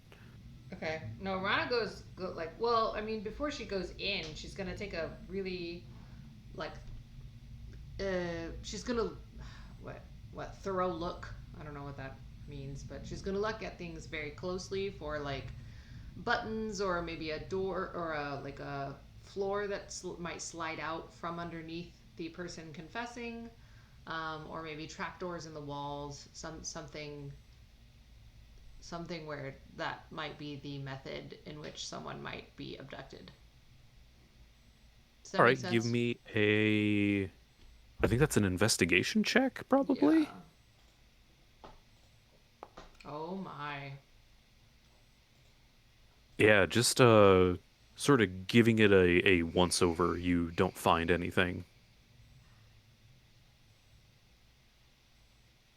Okay. Of course, it is also a bit hard to investigate when the the preacher is also seemingly like he's sort of hovering over you as you look inside the booth.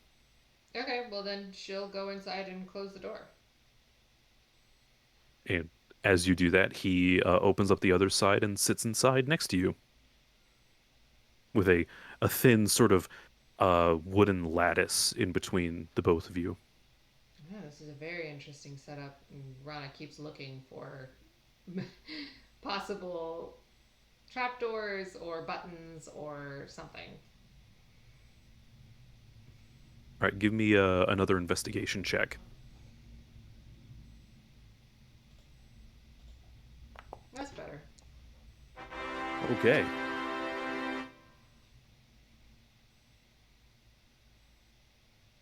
So as Rana looks around the inside of the confession booth, you do after you sort of look around, the preacher is sort of side-eyeing you from the other side, looking at you through the wooden lattice, and you one of the last places you check is sort of underneath the cushion, and as you go to sort of lift it up, you see the preacher sort of stiffen and roll his shoulders suddenly. Is there a problem? None at all, just room's a little bit uncomfortable. You might want to investigate somewhere else for a bit. Well, I won't break anything, I promise. And so Rana continues to lift the cushion, you said, underneath the cushion, right? Mm-hmm. Okay, yeah, so she'll keep... As you start to lift the cushion, you see uh underneath it there is a several like iron bars, and underneath them is just blackness, just a dark pit, and the preacher slowly sort of turns his head over to look at you, and he says, "You really shouldn't have been sticking your nose where it don't belong, miss." Rana will yell, "Guys, I found it!" Found what? As Rana says that, the preacher reaches underneath his seat cushion, Yeah. and you hear like a large clicking noise, and the floor drops out from both of them. Oh shit, Rana will try to grab the door so that she doesn't fall. Did I cut out again? No, you're No. I hear Okay. Acrobatics? Probably acrobatics or a check. Dex save? I don't know how. I think it's, DM's call. Whatever you want. You said You an said acrobatics acrobatics. check? Yeah, acrobatics check, because Okay.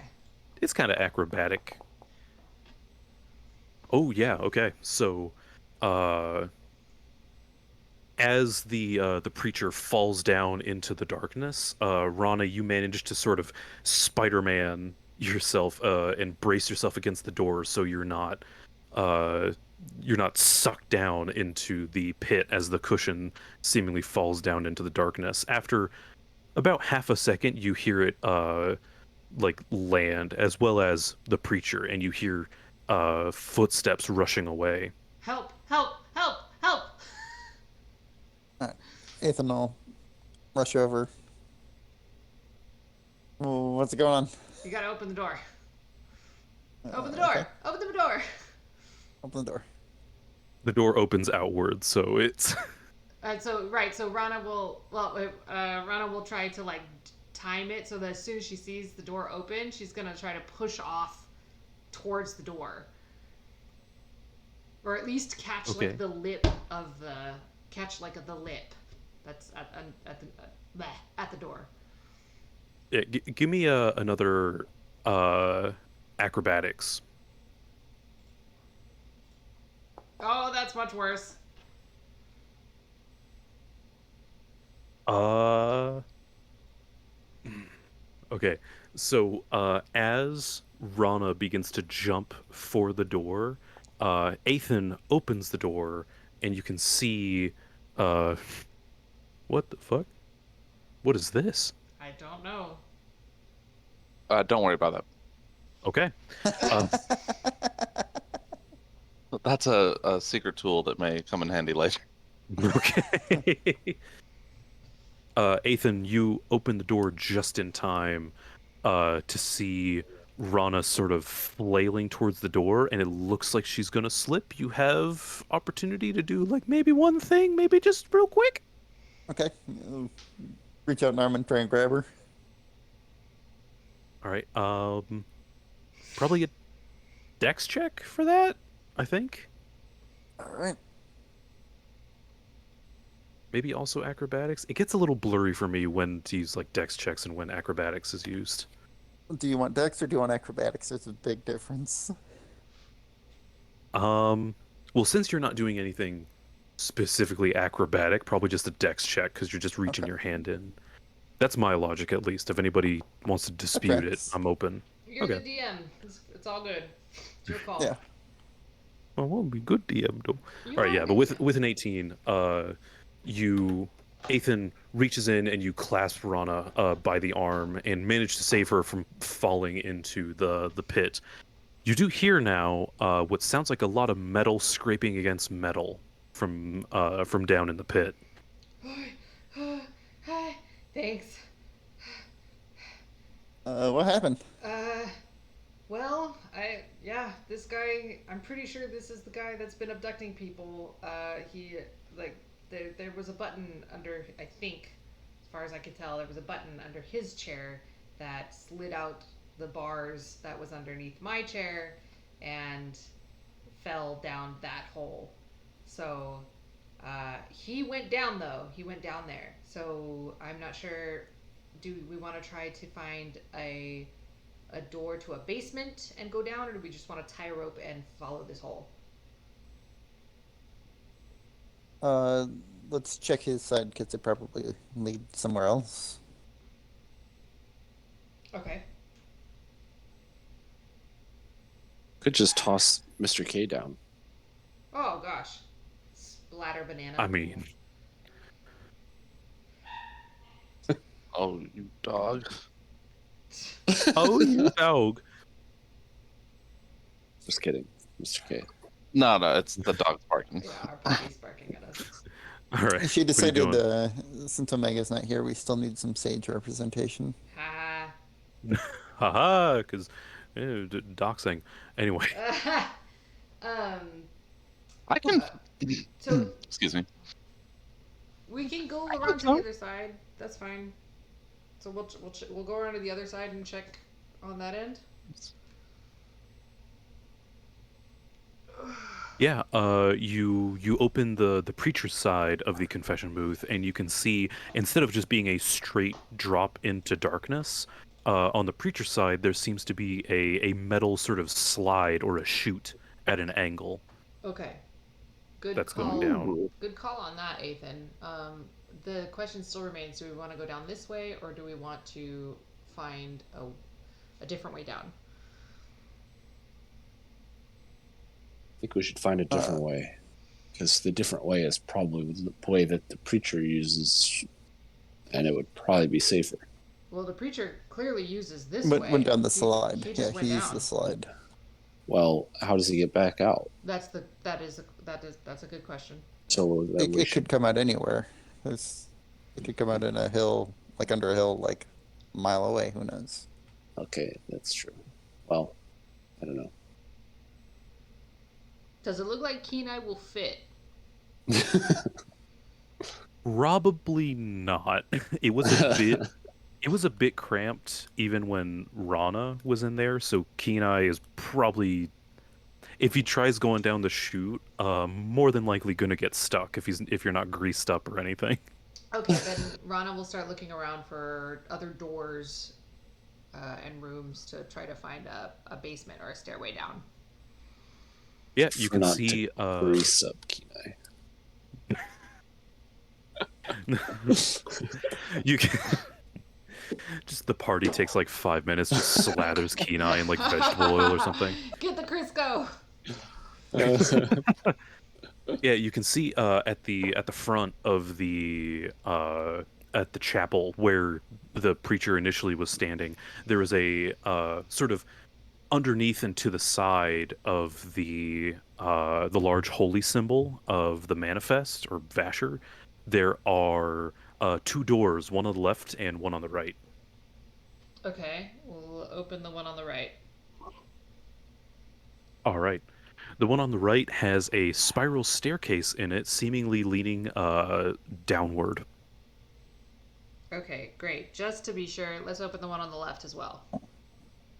The one on the left, as you open it, some daylight floods in, and it is also a spiral staircase, but this one's going up. Huh. Was there more than one floor? Could we see from the outside? If you look in, like, just like peeking inside, this is the way to get up to the bell Ah, okay. that was on top of the church, in the little steeple. That's the steeple, right, where they keep the bell, the little tower bit on the church. Yeah. Well, I mean, Bell tower. Okay. yeah. Yes. I don't know the anatomy of churches off the top of my head, Yeah, believe I it or think not. Steeple is technically something else, but I know what you're talking about. Yeah. Oh no. Yeah, that's about right. There's a spire and a lantern and a belfry. Yeah, you're right. Yeah. Yeah. All right. So then Rana points like, "There's the stairway down." Mr. K starts walking downstairs. Wait. Oh, I guess you can go first. You seem a little small, but Kenai, maybe you want to go next? Sure, but I was wondering if you had any interest in that bell up in the roof. We'll check it out later. I want to get this guy. All right. Thank you, though. Kenai follows K Mr. will K. be aware of any, or try to be aware of any traps on the way down. Where he goes. All right. Yeah. You walking down, there's no tripwires or pressure pads or anything as you walk down the staircase. It loops a couple of times, goes a little bit surprisingly deep, and at the bottom of it, there's a small stone room with a iron door in front of it. Okay. Or bottom of the staircase, there's a door, iron door, in this small sort of stone room, which doesn't appear to have any sort of handle on it. Just a big lock. Oh no, we really don't. We don't have Tonist. I really made this with Tonist in mind, in retrospect. Mr. K retrieves his thieves' tools from his pouch. A jack of many nanas. All right. I'm not very good at this, but I'll give it a shot. And he mage hands himself up to the lock.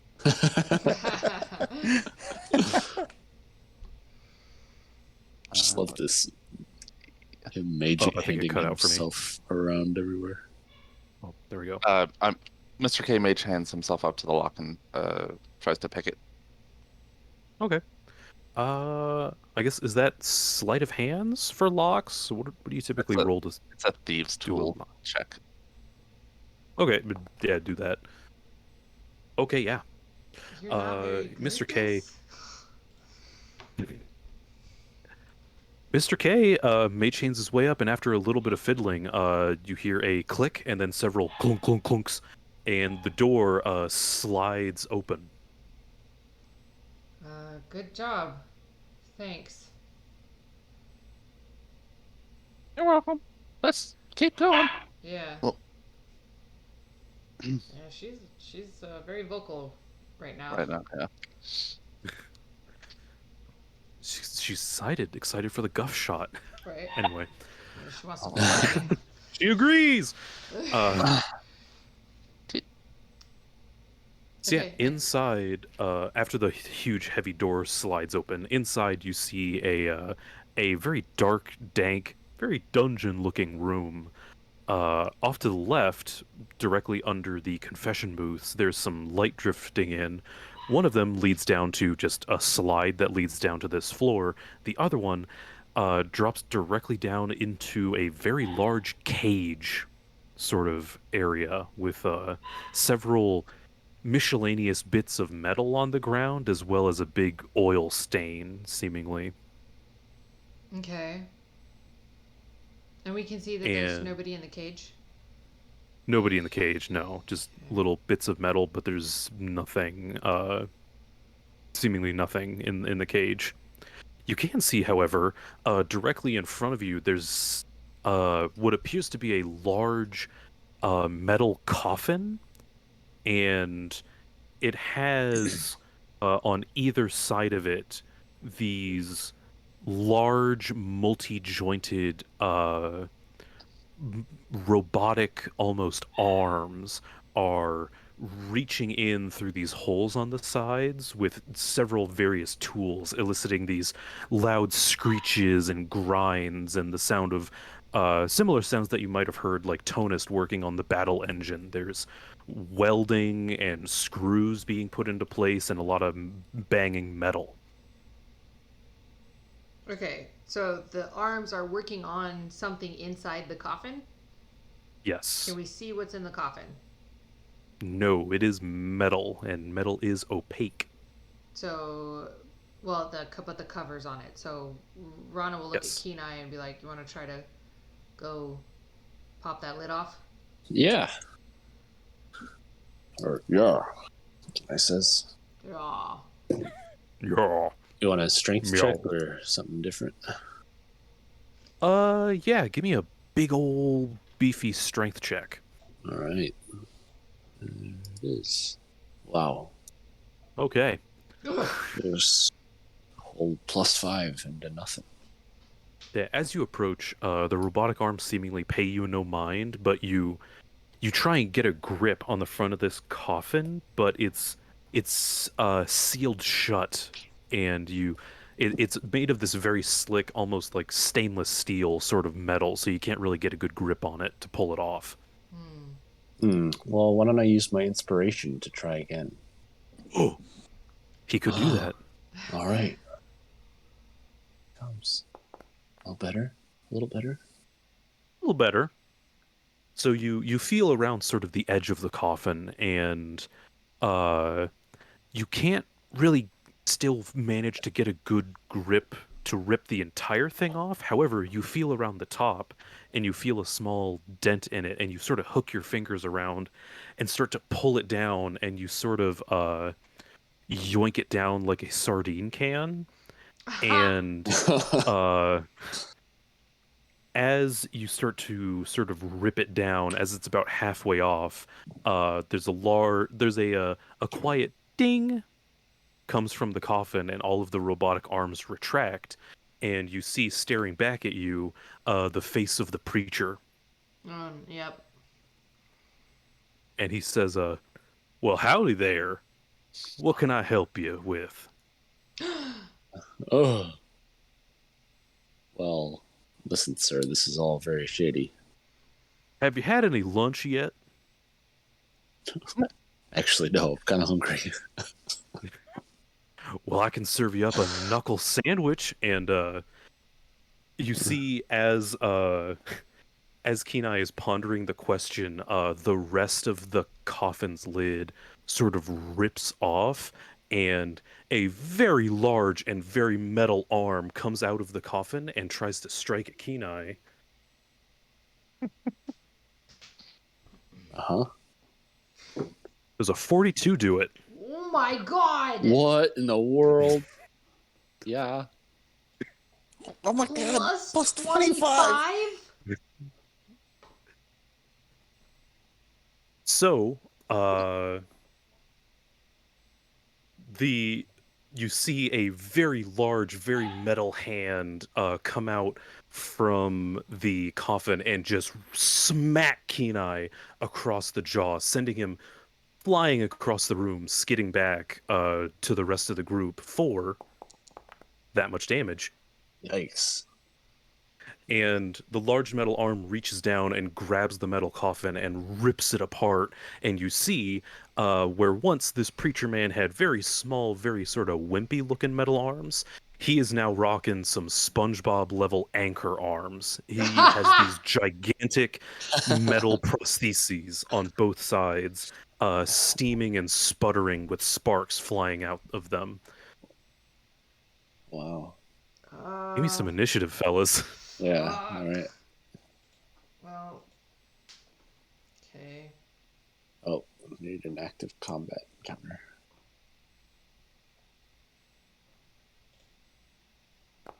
Damn. Yeah, I've been rolling terribly for initiative lately.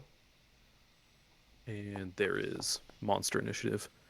Ooh. Ooh, Ooh. excellent, excellent. That's what I like to see on initiative.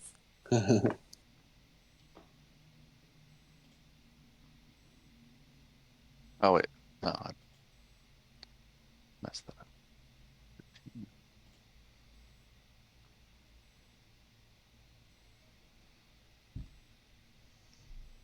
All right, dog was being antsy, Yep. but I'm back.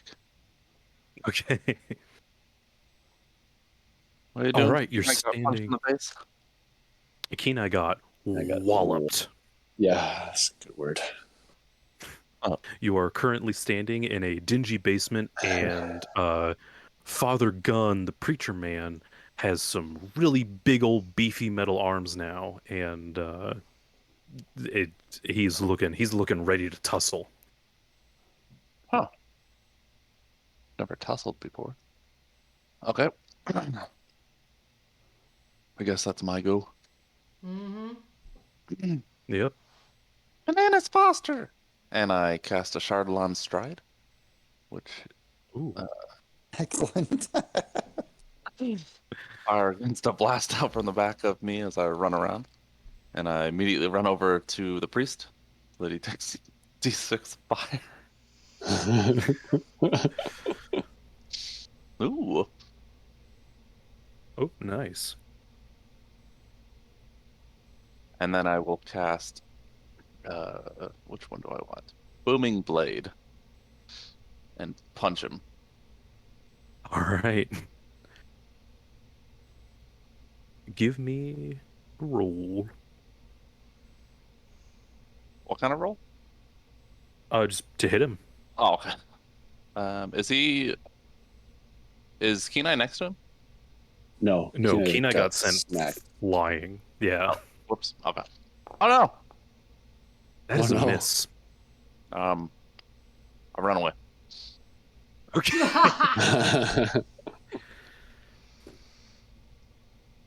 So, Mr. K runs up. The flames from his heels do sort of lick up, and you see the robes of the preacher start to get singed around his feet, and then because Mr. K slips on his own banana peel and he hightails it back. Yep. All right. All right. Guess it's my turn. All right. Kenai gets to his feet. How far away am I? Am I at one turn's distance? Can I reach him? Oh, sorry, can you repeat that? I'm cutting out a little bit again. Oh, I was just wondering how far away I am from. Oh, yeah, this room's only about 30 feet long, so you can get to him. Cool. All right. So Kenai will get up and let out a guttural roar, enter a rage, and pull out Splitter and get his revenge on this guy. All right. Does it hit? That is a miss. Oh, oof. You rage, run up, and swing your axe into the preacher man, and he casually holds up one of his metal arms, and Splitter just clangs off of it. Ah, oof. All right. Well, I'll use my second attack to try again. Hopefully with more success. You swing again, and he goes to hold up a metal arm, but he holds it at the wrong angle, and you do get into the fleshy bit at the center. Yeah. That's excellent.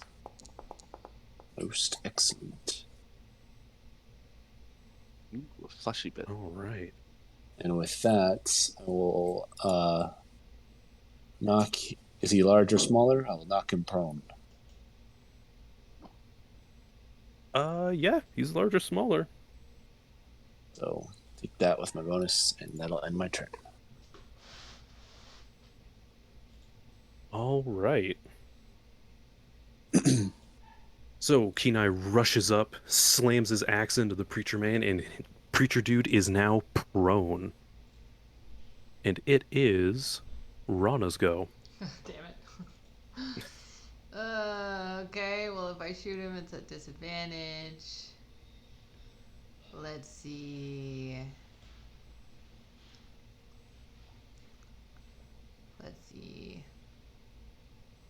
Is this touch? It's within 30 feet. Rana will move within 30 feet. The room's not very big. You're already within 30 feet. Okay, great. Okay, so she's going to cast... Yeah, why not? She's going to cast Blight at 6th level.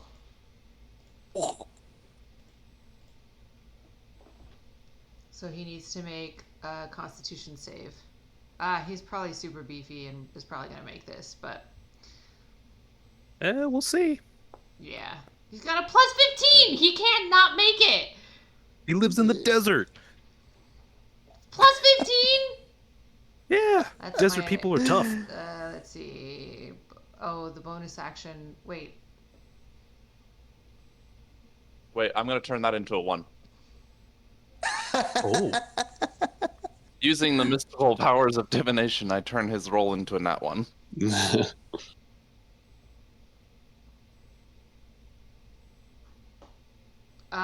Wait. So do nat Wait, is that ones? something that the banana can do? Is that Yes, I- yeah, I that was couldn't- so that He's a- fortune roll that I did earlier that I told you not to worry about. I can exchange a roll for one of those results. I had a 16 and a 1, so I'm using my 1 right now. Okay. Wait. All right, so he So fails the Constitution save. do con save like saves if it's a 1 is a nat fail or sorry, an automatic fail? Yeah. Okay, I couldn't remember because that's not true for skills. I think most of the time. But anyway, okay, cool. So damage. I don't know. Boom. Ooh. 40 necrotic. Yeah, let's see, what exactly happens with this spell? I've never seen this, I don't think.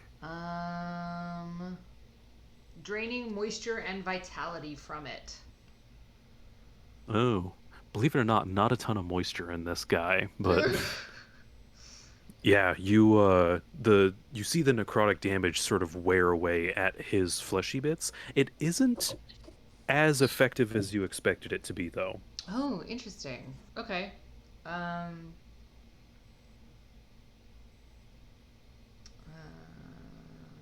Okay, well that's my turn because I think if I was going to use a cantrip, it has to be the action. I don't know why that's the rule, but that's I'm done. All right. Jesus. So with that, it is it's Preacher Man. All right.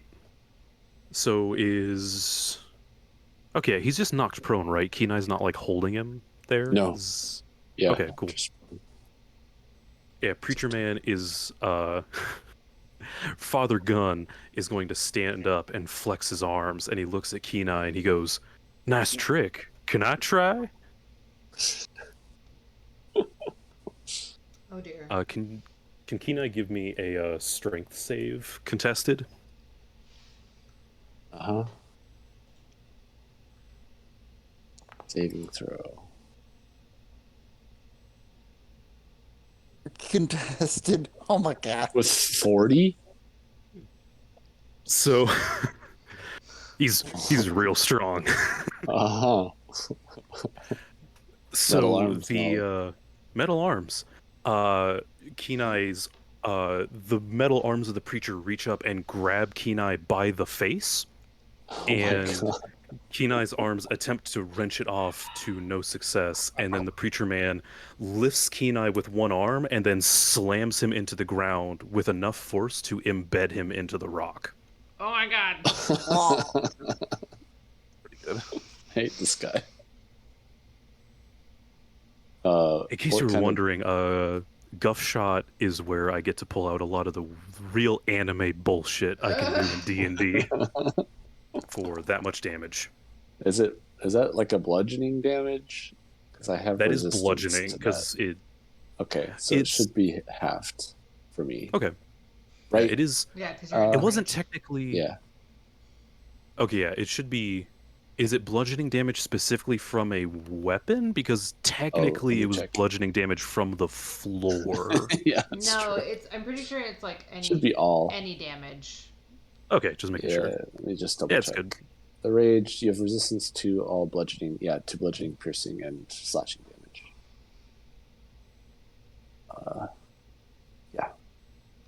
Oh wait, I should have had advantage on that.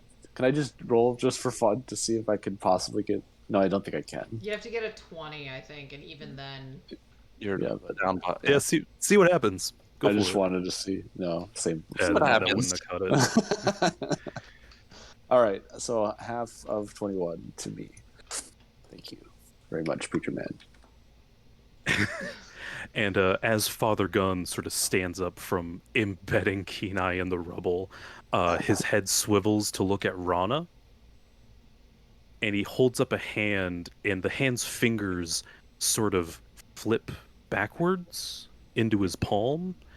And there is a huge spray of this red hot steam shoots from his arm. Can Rana give me a... Actually... Yeah, Rana and Athan give me dexterity saving throws. Mm-hmm.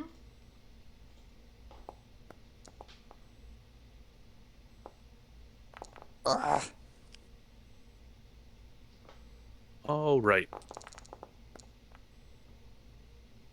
So that's 20 damage, or I guess heat damage, technically fire damage, I guess, because it's steam. I Yeah, don't it know. would be fire. I knew I should have. 20 points of damage to Ethan, and Hawkeye takes half that. Or Okay. Rana takes half that, excuse me. And now it is Ethan's turn. Kick him in the balls. Twist his dick. yep, yep. So Ethan will run over. Is anyone standing next to him? Uh, Standing? stand, No. standing is a strong word, but Okay. there's Kenai is in the floor. Second turn in a row that I've had to end it on the ground. Yeah. Just trying to figure out if I can flank with him. Well, he is adjacent to an ally, so that helps. All right, so Ethan will go for yield punches. All right. You go for a punchy, but you slam right into the metal arm for no effect. Oh dear. Oh dear. All right, let's try this again.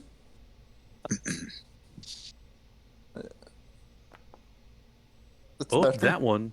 He was busy blocking your other hand. You got sneaky with the other one. That one lands a hit right on his chest. Sweet. Some sneaky extra damage.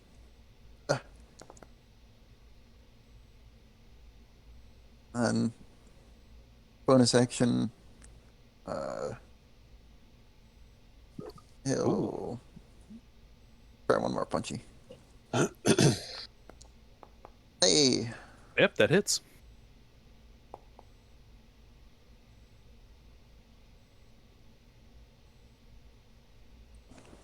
All right, so that All right. is.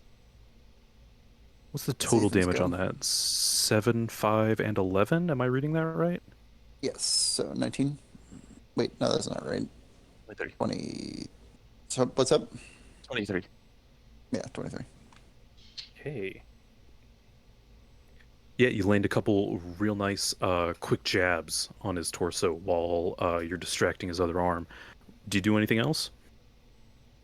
Yeah, he'll move away. Okay. You are going to proc an opportunity attack. He won't. Ethan has He a feat won't? that if he attacks an enemy, they don't get opportunity attacks against him. He doesn't even have to hit him. He just has to try. Oh, wow, okay. Monks are cool. What's All the right, feat? then I guess if that's your turn, it is back to Mr. K. All right. I have an ability. Well, you said he has metal arms, right? He does have metal arms. I have an ability called Disarming Strike. All right. The wording of it says that it has to. He drops an item he's holding, so I guess that doesn't count. But Yeah. if only. All right. I run up to him. All right. Starting with the Ashardalon Stride. Ooh, another 6. Ooh, nice. 6 more fire. Are you gonna tell him his arms suck? You gonna diss his arms? I might. Hey, Nope, I don't have. Oh, I do have Vicious Mockery, but it's a save, and he would definitely save. And then I'm going to cast Booming Blade. all right. The dog just attacked me, and I slipped. Okay, here it is. Booming Blade to attack him, and I'm going to use Fainting. Yeah, Fainting attack to give myself advantage. Ooh, okay. Bitch of a dog.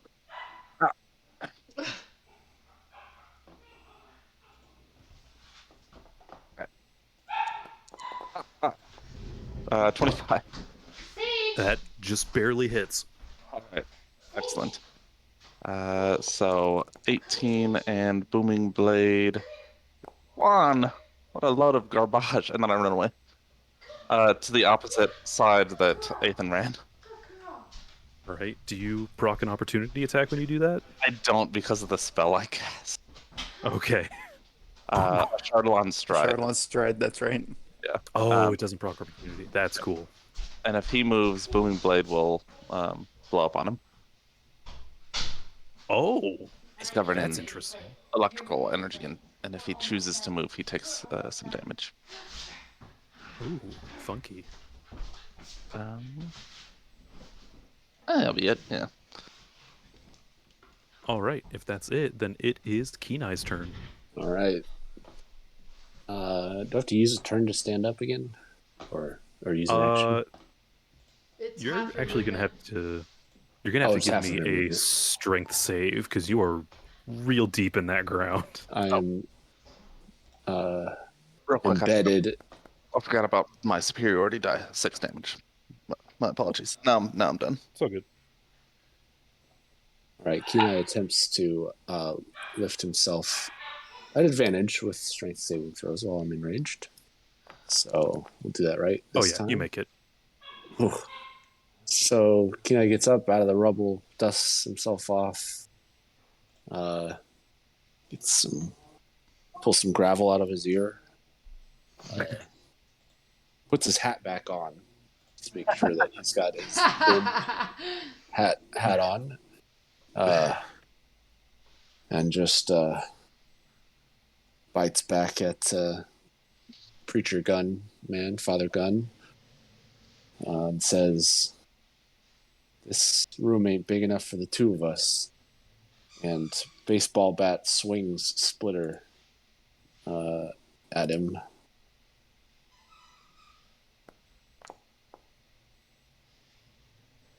It For is the a 21? miss, unfortunately. Oh, But and I- just missed. Because of the ain't big enough for the two of us line, I'm gonna give you another inspiration. Let's try that roll again with that inspiration. Actually, I'm going to save that inspiration. I appreciate it, but I'll use my second action to try to attack again. 22 hit. That is a miss. Wow, this guy's AC. He's got big metal arms. Hey, you make the calls. I mean, you get a bunch of AC for wearing metal on you. Imagine when the metal's in you. You are the I think that's what happens when you take damage. Metal's in you. That fair point. 1 second.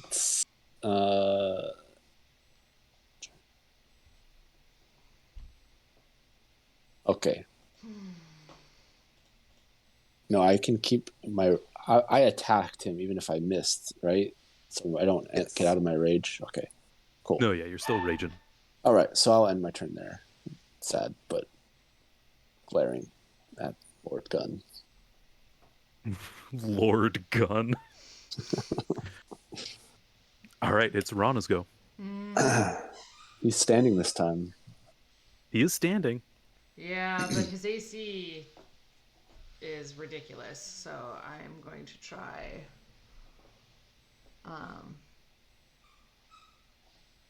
Well, I'm going to try one more thing.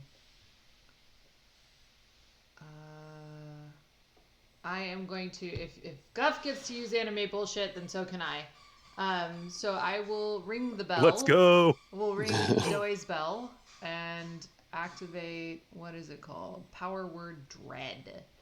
But I'm going to try to sing a harmony and augment it. So really quick, I need to roll a performance check. Perfect. So he needs to make a wisdom save. DC Wisdom 19. save. Okay. Nice.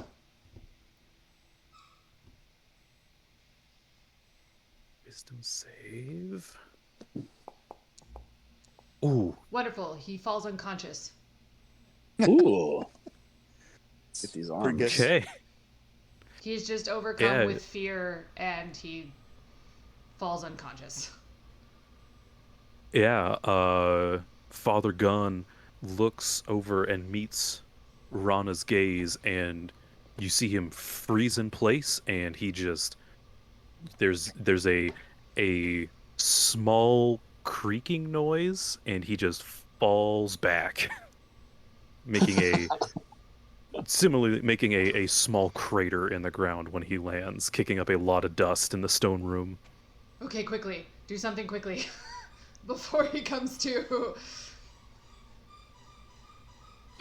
Kenai uses his inspiration to do. Just tear into him. Like. Hello. Oh, I'm planning on punching him in the head. I too am planning on punching him in the head. I've done so You in the guys hear me? past. Great. Yes. Okay. Yep. Sorry, I got a phone call which ended my Discord Oh, no. audio. But Oh yeah, that'll get you. what happened? I missed the last 20 seconds. Oh, sir, really quick, I wanted to look up what power word dread does, but you were talking about punching him in the head, so I typed in power word head into Google. Oh no! Well, the other thing is Much that different spell. power word dread is not gonna get you anything because it's homebrewed. Oh, okay. It's something X-Men on don't have Rana's. it. Oh my I thought that there It's were other something on power Rana's words, so I bell. thought it was real. All Yeah. right. Yeah. I mean, hey, like you said, if I can use my anime bullshit, you're more than entitled to use your anime bullshit. All right, it is Kenai's turn, I believe. Is it back to me? No, it's Ethan's turn. Or is it Ethan's turn? Oh, that's right. It's Rana. Yep, it is Ethan's turn. So go at it. Get Okay, him. yeah. Ethan's gonna run over and punch him in the head. Yeah. All These are right. just auto crits, right? Oh, Well, I guess if you can hit him, like, because he's out and he's helpless or whatever that term, whatever. yeah. If he's unconscious, he is helpless. I think, which I think means advantage on attacks and That's still auto big metal arms, crits. though. Oh, am I cutting Yeah. out? Hello? Yeah. There we go. He does. Yeah, Still I was have cutting those out. big I heard metal you. arms. So, Yeah, but so we I still can aim have for to his manage head. the hit. Yeah. You should have gone for the head. Ah. Hey. Yep, that'll hit. All right. Let's do Good. conditions. and then do the surgical strike. I don't have a quick way to. But there we go. Boom. One attack. Yeah, that hurts real bad. Oh wow, there's a lot that happens when you're unconscious. That's a powerful attack, Huck or Rana. What the hell? Yes, but Ooh, it's, another- it's Hey. also it's risky. Ooh. The only reason she was able to do that is because she did the harmonization, and Okay. that has possible lashback at her if she does it wrong. That's No. crazy. Spend a key point for 2 more of these. X. Oh, in fact, actually. Yeah, Oh, it's That everything. doesn't hit.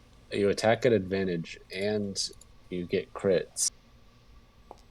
Oh. If you're within 5 feet. Yeah.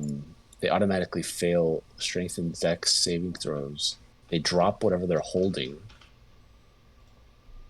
And they're also the incapacitated state, which also says they can't. Also take has a bunch actions of or awful things, reactions. Yeah. How long does that last? Or how do they get out of it? I don't I'm wondering know. about that myself.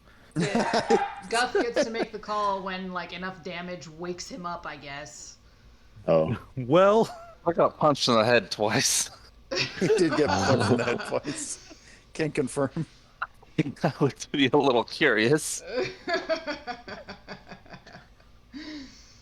But at a certain point, blunt force drama knocks you back out. So I don't know. It's whatever Guff wants to do. I just had to do something because this guy's AC and his saves are ridiculous.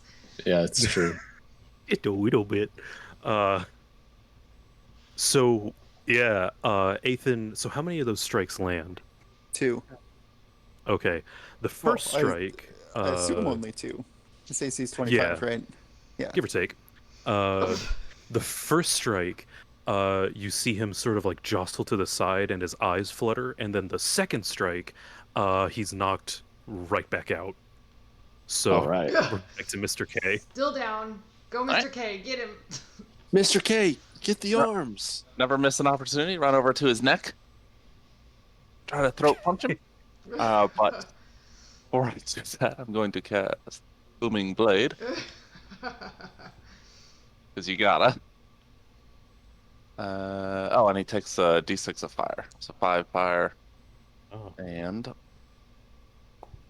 26. That will hit. Booming Nice. blade is 2d8. So another 8. So 45. Oh boy. 45 in one hit. Hell yeah. All right. Mr. K runs over and with his little flaming feats, you see him just give a good wallop to Father Gunn in the side of the head, and then his little flaming feats kick up some sparks, and you see the preacher's hair catch on fire. And at that, you see his arm suddenly twitch and his eyes snap open. He is still laying on the ground, though. Run away. Right. And now Father Gunn has his eyes open and he is looking straight at Kenai, which Oh, it is now your turn. welcome back, Father Gunn. Did you miss us? With every bullet so far. So I've had worse power naps. he's prone and he's just prone, I think. He's just prone at this point, I believe. Yeah, he's Yeah. fully awake now. All right. And his head is on fire. Comes with its own disadvantages. Yeah. Yeah. So Kenai will still Possibly have advantage when he advantages. attacks. Yeah. So Kenai will attack and, man, just split the ground around him. Right? Yeah. And it's just bouncing off his you arms. Well, fun thing actually, you do go for the head. You swing right for his mouth, but at the last second you see his mouth open, and where he once had very normal human-looking teeth, he now has jagged metal shark-like teeth that catch your blade. Ooh. Creepy. Yeah. Sparks fly out of his mouth as metal screeches on metal. Okay. Well, I'll try again. Still on the ground. Still at advantage. That's a hit. Yes. I should hope so. Normal damage. Don't get that crit, but it's okay. 17. Yep. All right. And that should end my turn. And it is Rana's turn then. And he's still on the floor. He's on the floor. His teeth are metal and his hair is on fire. Name of my first album. Okay.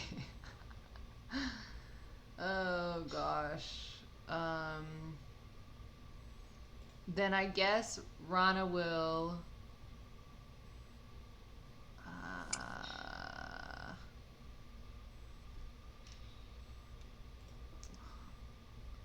Gosh, a lot of these are gonna be like attacks. Oh wait. She can cast. Oh, question. If I cast Yep. spiritual weapon, and the spiritual weapon manifests 5 feet away from him, does that spiritual weapon get advantage on the attack?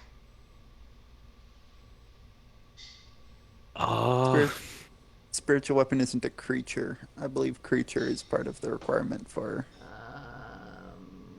Yeah. I think in order to get the Then advantage, no, you'd have to be it's- swinging it yourself. It says an attack roll against the creature has advantage if the attacker is within 5 feet of the creature. So, I'll allow it. okay. And then Guffshot. this is the spell that upcasting, it needs to be whatever. I'm not gonna upcast it. So spiritual, she'll cast spiritual weapon. And the All right. spectral bone-looking pike manifests next to him, and then 1 second. Will attack him.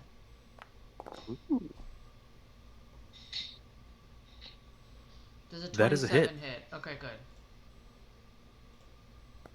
6. And since that's my bonus action, oh god, if I'm trying to attack at disadvantage, there's no point. There's no point. I will use Toll the Dead. All right. So he needs to make a wisdom saving throw, A wisdom save. which I think he's still plus 15, so he's gonna save unless he rolls a 1. What did I?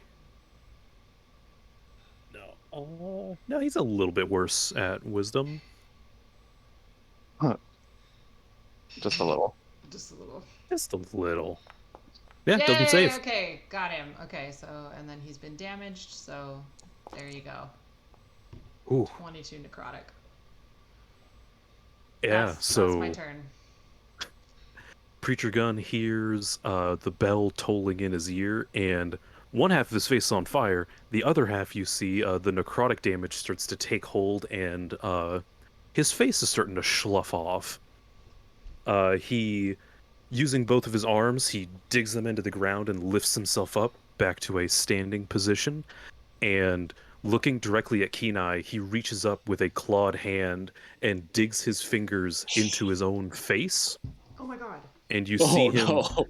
pull the rubbery flesh off of his face, and underneath is a metal endoskeleton. Real T-800 shit right now. Oh my gosh. He is a little scared. Just a little. Hey guys, where'd the other gun go?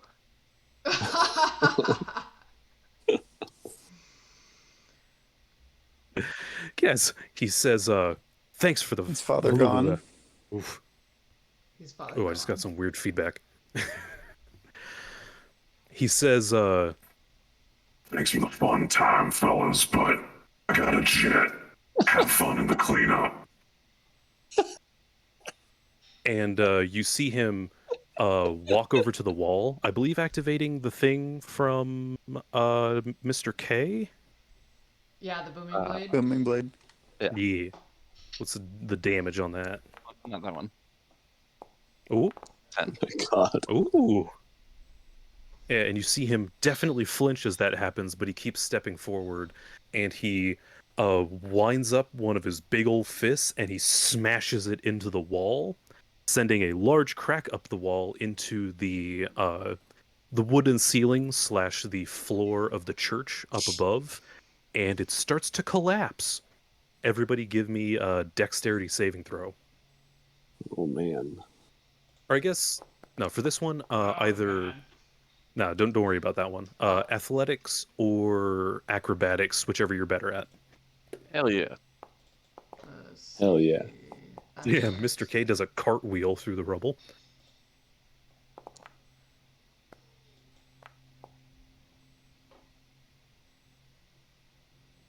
All right. Everybody saves, takes just that amount of damage from it.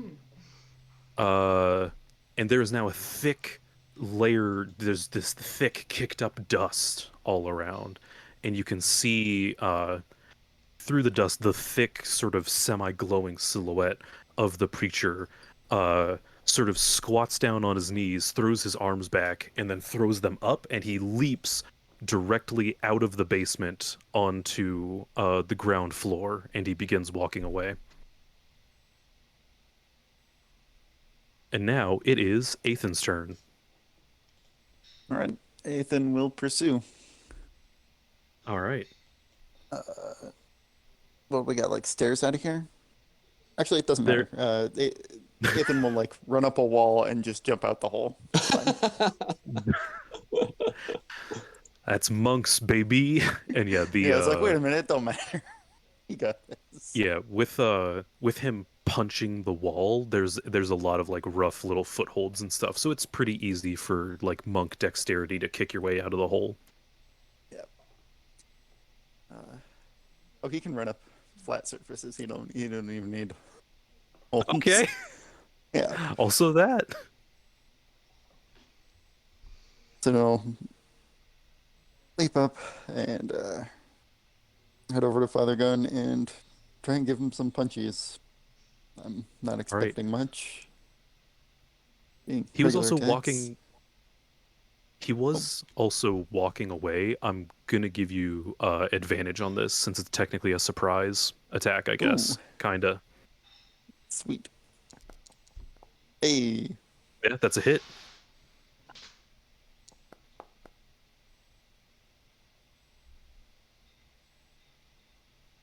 That is damage. You uh, nail him right between the shoulder blades and make him stumble a couple steps before turning around to face you. And then I will attack him again. Bye-bye. Hey. Hey, Aw. yeah, and you get him. As he turns around, you get him right in the robotic kisser. Wow. Ooh, same damage as my non-crit. That's disappointing. Less than ideal, admittedly. I mean, my crit was, or my non-crit was max damage, so I'm not too upset.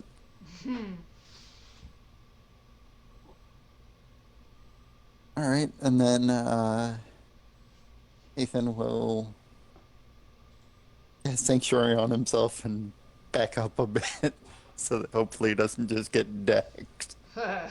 Did you roll Good, your surgical strike? I did not. He doesn't have anything to generate that. Advantage. All right, I had advantage from the sneak. Haha. Oh, Oh wait, actually here I'll just since that was oh no that one wasn't a crit. Stupid. I'll be right back. Yeah, okay. I'm sure 7 damage. All right. And you still cast Sanctuary inside the church? Yes. Good Hunchback of Notre Dame reference. It is Ah. Sanctuary. back to Mr. K. Although I think Jacob just stepped away, so we can skip ahead to Kenai. All right, yeah. Kenai will crawl through the rubble, climb to the surface as well in pursuit. And once he gets up to Father Gunn, he will say to him, "Looks like we need to do some anointing of the sick." And with Splitter, he takes a swing with the axe. Normal, I'm assuming. Yes! Yes! Take that! Take that! Nice. Eat him. With the crit. Yep, you, after delivering your badass line, which I choose to believe cosmically also caused the critical hit, you run up with Splitter. As your eyes meet the preacher's, you cleave the preacher's head in half with Splitter right down the middle. Yes! He's still going, huh? His Ooh. head is in 2 halves. However, he is still kicking. Okay, we'll use my bonus action then to knock him prone. And This again. yes, we gotta take this guy down. And I'll use my second action with Splitter again. 27 hits. Yes. That is a hit. All right, let's get that damage. Some juicy damage.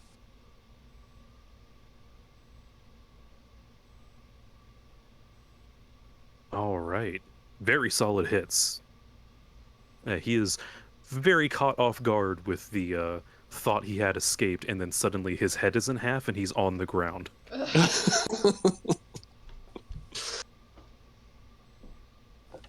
Pull you back into the depths. That's the end of Kenai's turn. I'm not in here with you. You're in here with me. Yes. And it is Rana's turn. Oh, wait, is Jacob back? Yeah, I'm back. Okay. Okay, Mr. K's go turn ahead and go. then. All right. Run up the wall. Probably not. Definitely not as deftly as Ethan. But jumping from foothold to Probably foothold. not. Yeah. And run up on this guy. Get him Yep, 2 points higher. And then Nice. the booming blade and Did Ethan backed up, right? Yeah. Yes. Okay, then Yes, and he casts Sanctuary. I'll use, I think it's fainting attack to give myself a bonus advantage on this, right? That's it. Yeah. So superiority, fainting, and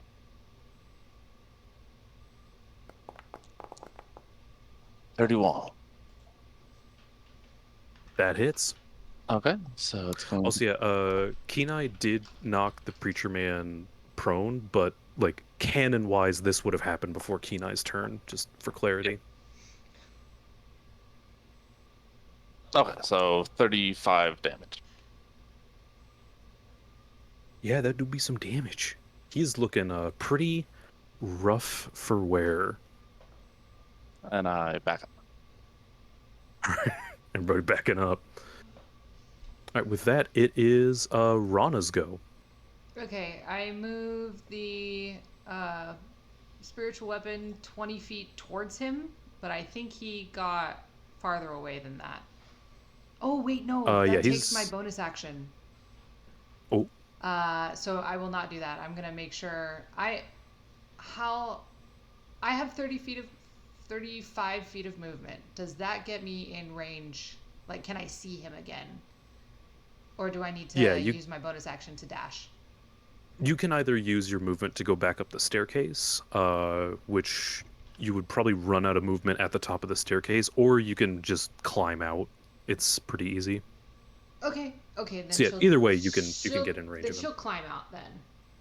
Yeah. As long as as long as she's got enough movement to do that. And then in that Yeah. case, wait, Yep. is he still prone? Yeah. God damn it. Yes, Kenai. now he is.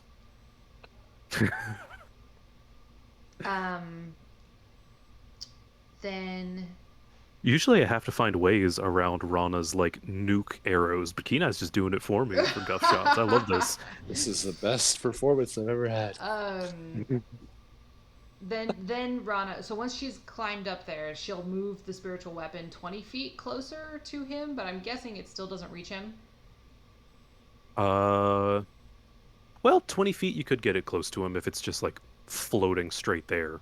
Yeah, it's just Yeah. floating 20 feet straight towards him. Does it get within 5 feet of him? Yeah, I'm doing like a quick like Pythagorean theorem in my head to get it out of the hole and to the guy, but yeah, it can get within range. Okay, then I will attack him with the spiritual weapon. Since that will be at advantage, but that's still not going to hit. And That will not hit. Yeah, so that's my bonus action. Then I will cast Hold Person. Ooh. So he needs to make a wisdom save or be paralyzed for the duration. Oh. Yeah. Ooh, that looks like it's makes saved. Yeah. Okay. Well, then Yeah. that's my turn. All right. We are at time. However, he is like super close to dead. On so death's door. yeah, Yeah, we can keep going just like a little bit. Extra, if I can hold you guys for like an extra 10 minutes. for sure. Yeah. The Father Gunn again gets himself up off the floor for like the third time today. It's been a real day for this guy. And takes both his hands and sort of smushes his head back together, just denting them in slightly so they'll stay. And he looks over at Kenai and just lets out a low sigh and tries to hit him with a big ol' uppercut.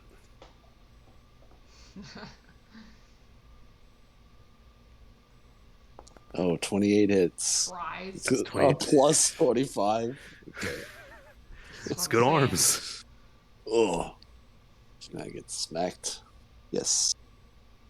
And as he rears back, you see his fist ball up, and at his elbow, a vent opens and you see an eruption of steam come from the back of it, sending his fist just shooting Yeah, rocket this punches. massive upcut.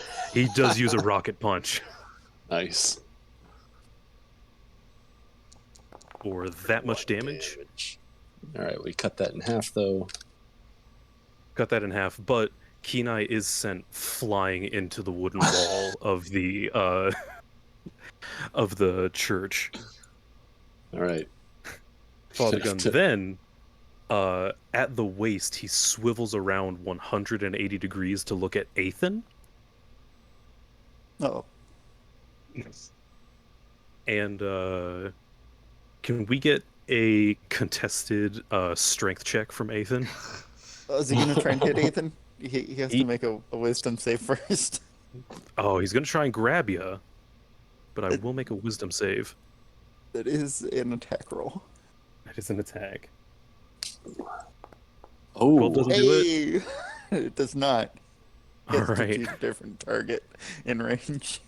All right, he swivels a bit more on his waist. Where is Rana standing right now? As far away from she like climbed out of the hole and then like backed up against the wall, so she did not really get closer to him. She just needed to be able to see him. All right, Mr. well, K might be nearby. that's true. Where's Mr. K at? Trying to be as small as possible. Make a stealth check for me. Just a half a banana. Make a stealth check for me real quick, Mr. P. Or Mr. K.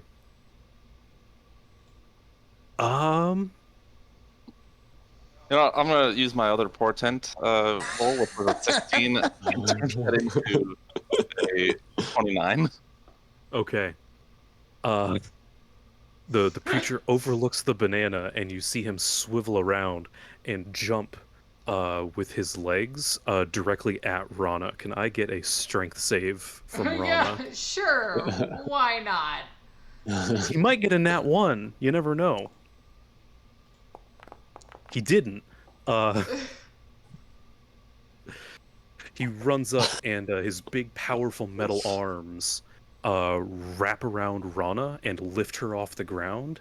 And you see one giant metal fist sort of grabs Rana by the neck, and his other metal fist grabs Rana by the legs, and he starts pulling. Oh God. Oh, oh no. Ow, All right, ow, so that is- ow, ow, ow. That much damage. Help, help, help. Rana doesn't have a lot of health. That's a lot of damage for Rana. Yeah. Well, he also pulls again for that much. Oh no, Rana. Okay. And it is now Ethan's turn. Rana is still in the grip of Father Gun. All right. Ethan's gonna run back up. This is gonna disable the sanctuary, but he's gonna swing at Father. Go with advantage. Wait, is there anybody on the other side of him? He flanked? No. No. Not- Okay. no. now. It's a normal attack. That is a miss. He does take All 9 right. with the booming blade when he moved to go to Rana. Oh. Yeah, he's looking very, very worse for wear, but Rana is still in his grip. All right. I will try swinging again. All right. Hey. Hey, That is a hit. precision strike.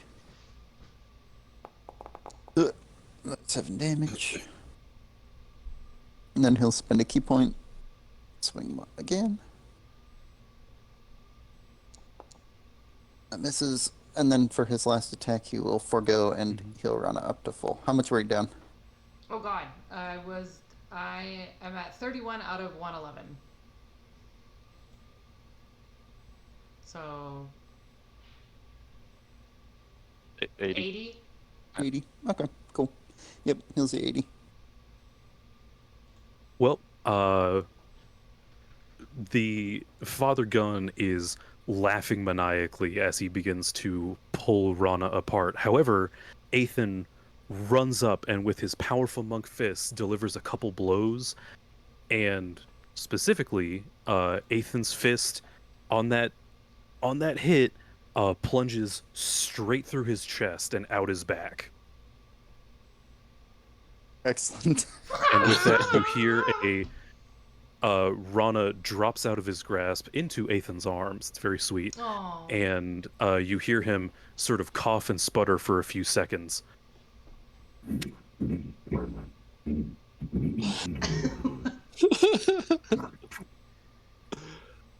This makes perfect, yo. And oh, whoops.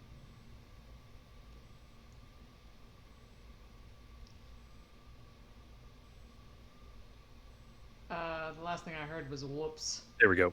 Okay. I banged my table and I accidentally unplugged my mic. Oh. Wow. It's Take off it the was in metal there. arms for that. It was in there very loose. Yeah, but Usually the when I creature bang man, Father Gunn, falls to his knees, coughing and sputtering, and you see the red lights in his eyes slowly fade as he falls limp onto the ground. Oh. Time to observe the last rites. Hey, inspiration for the good line.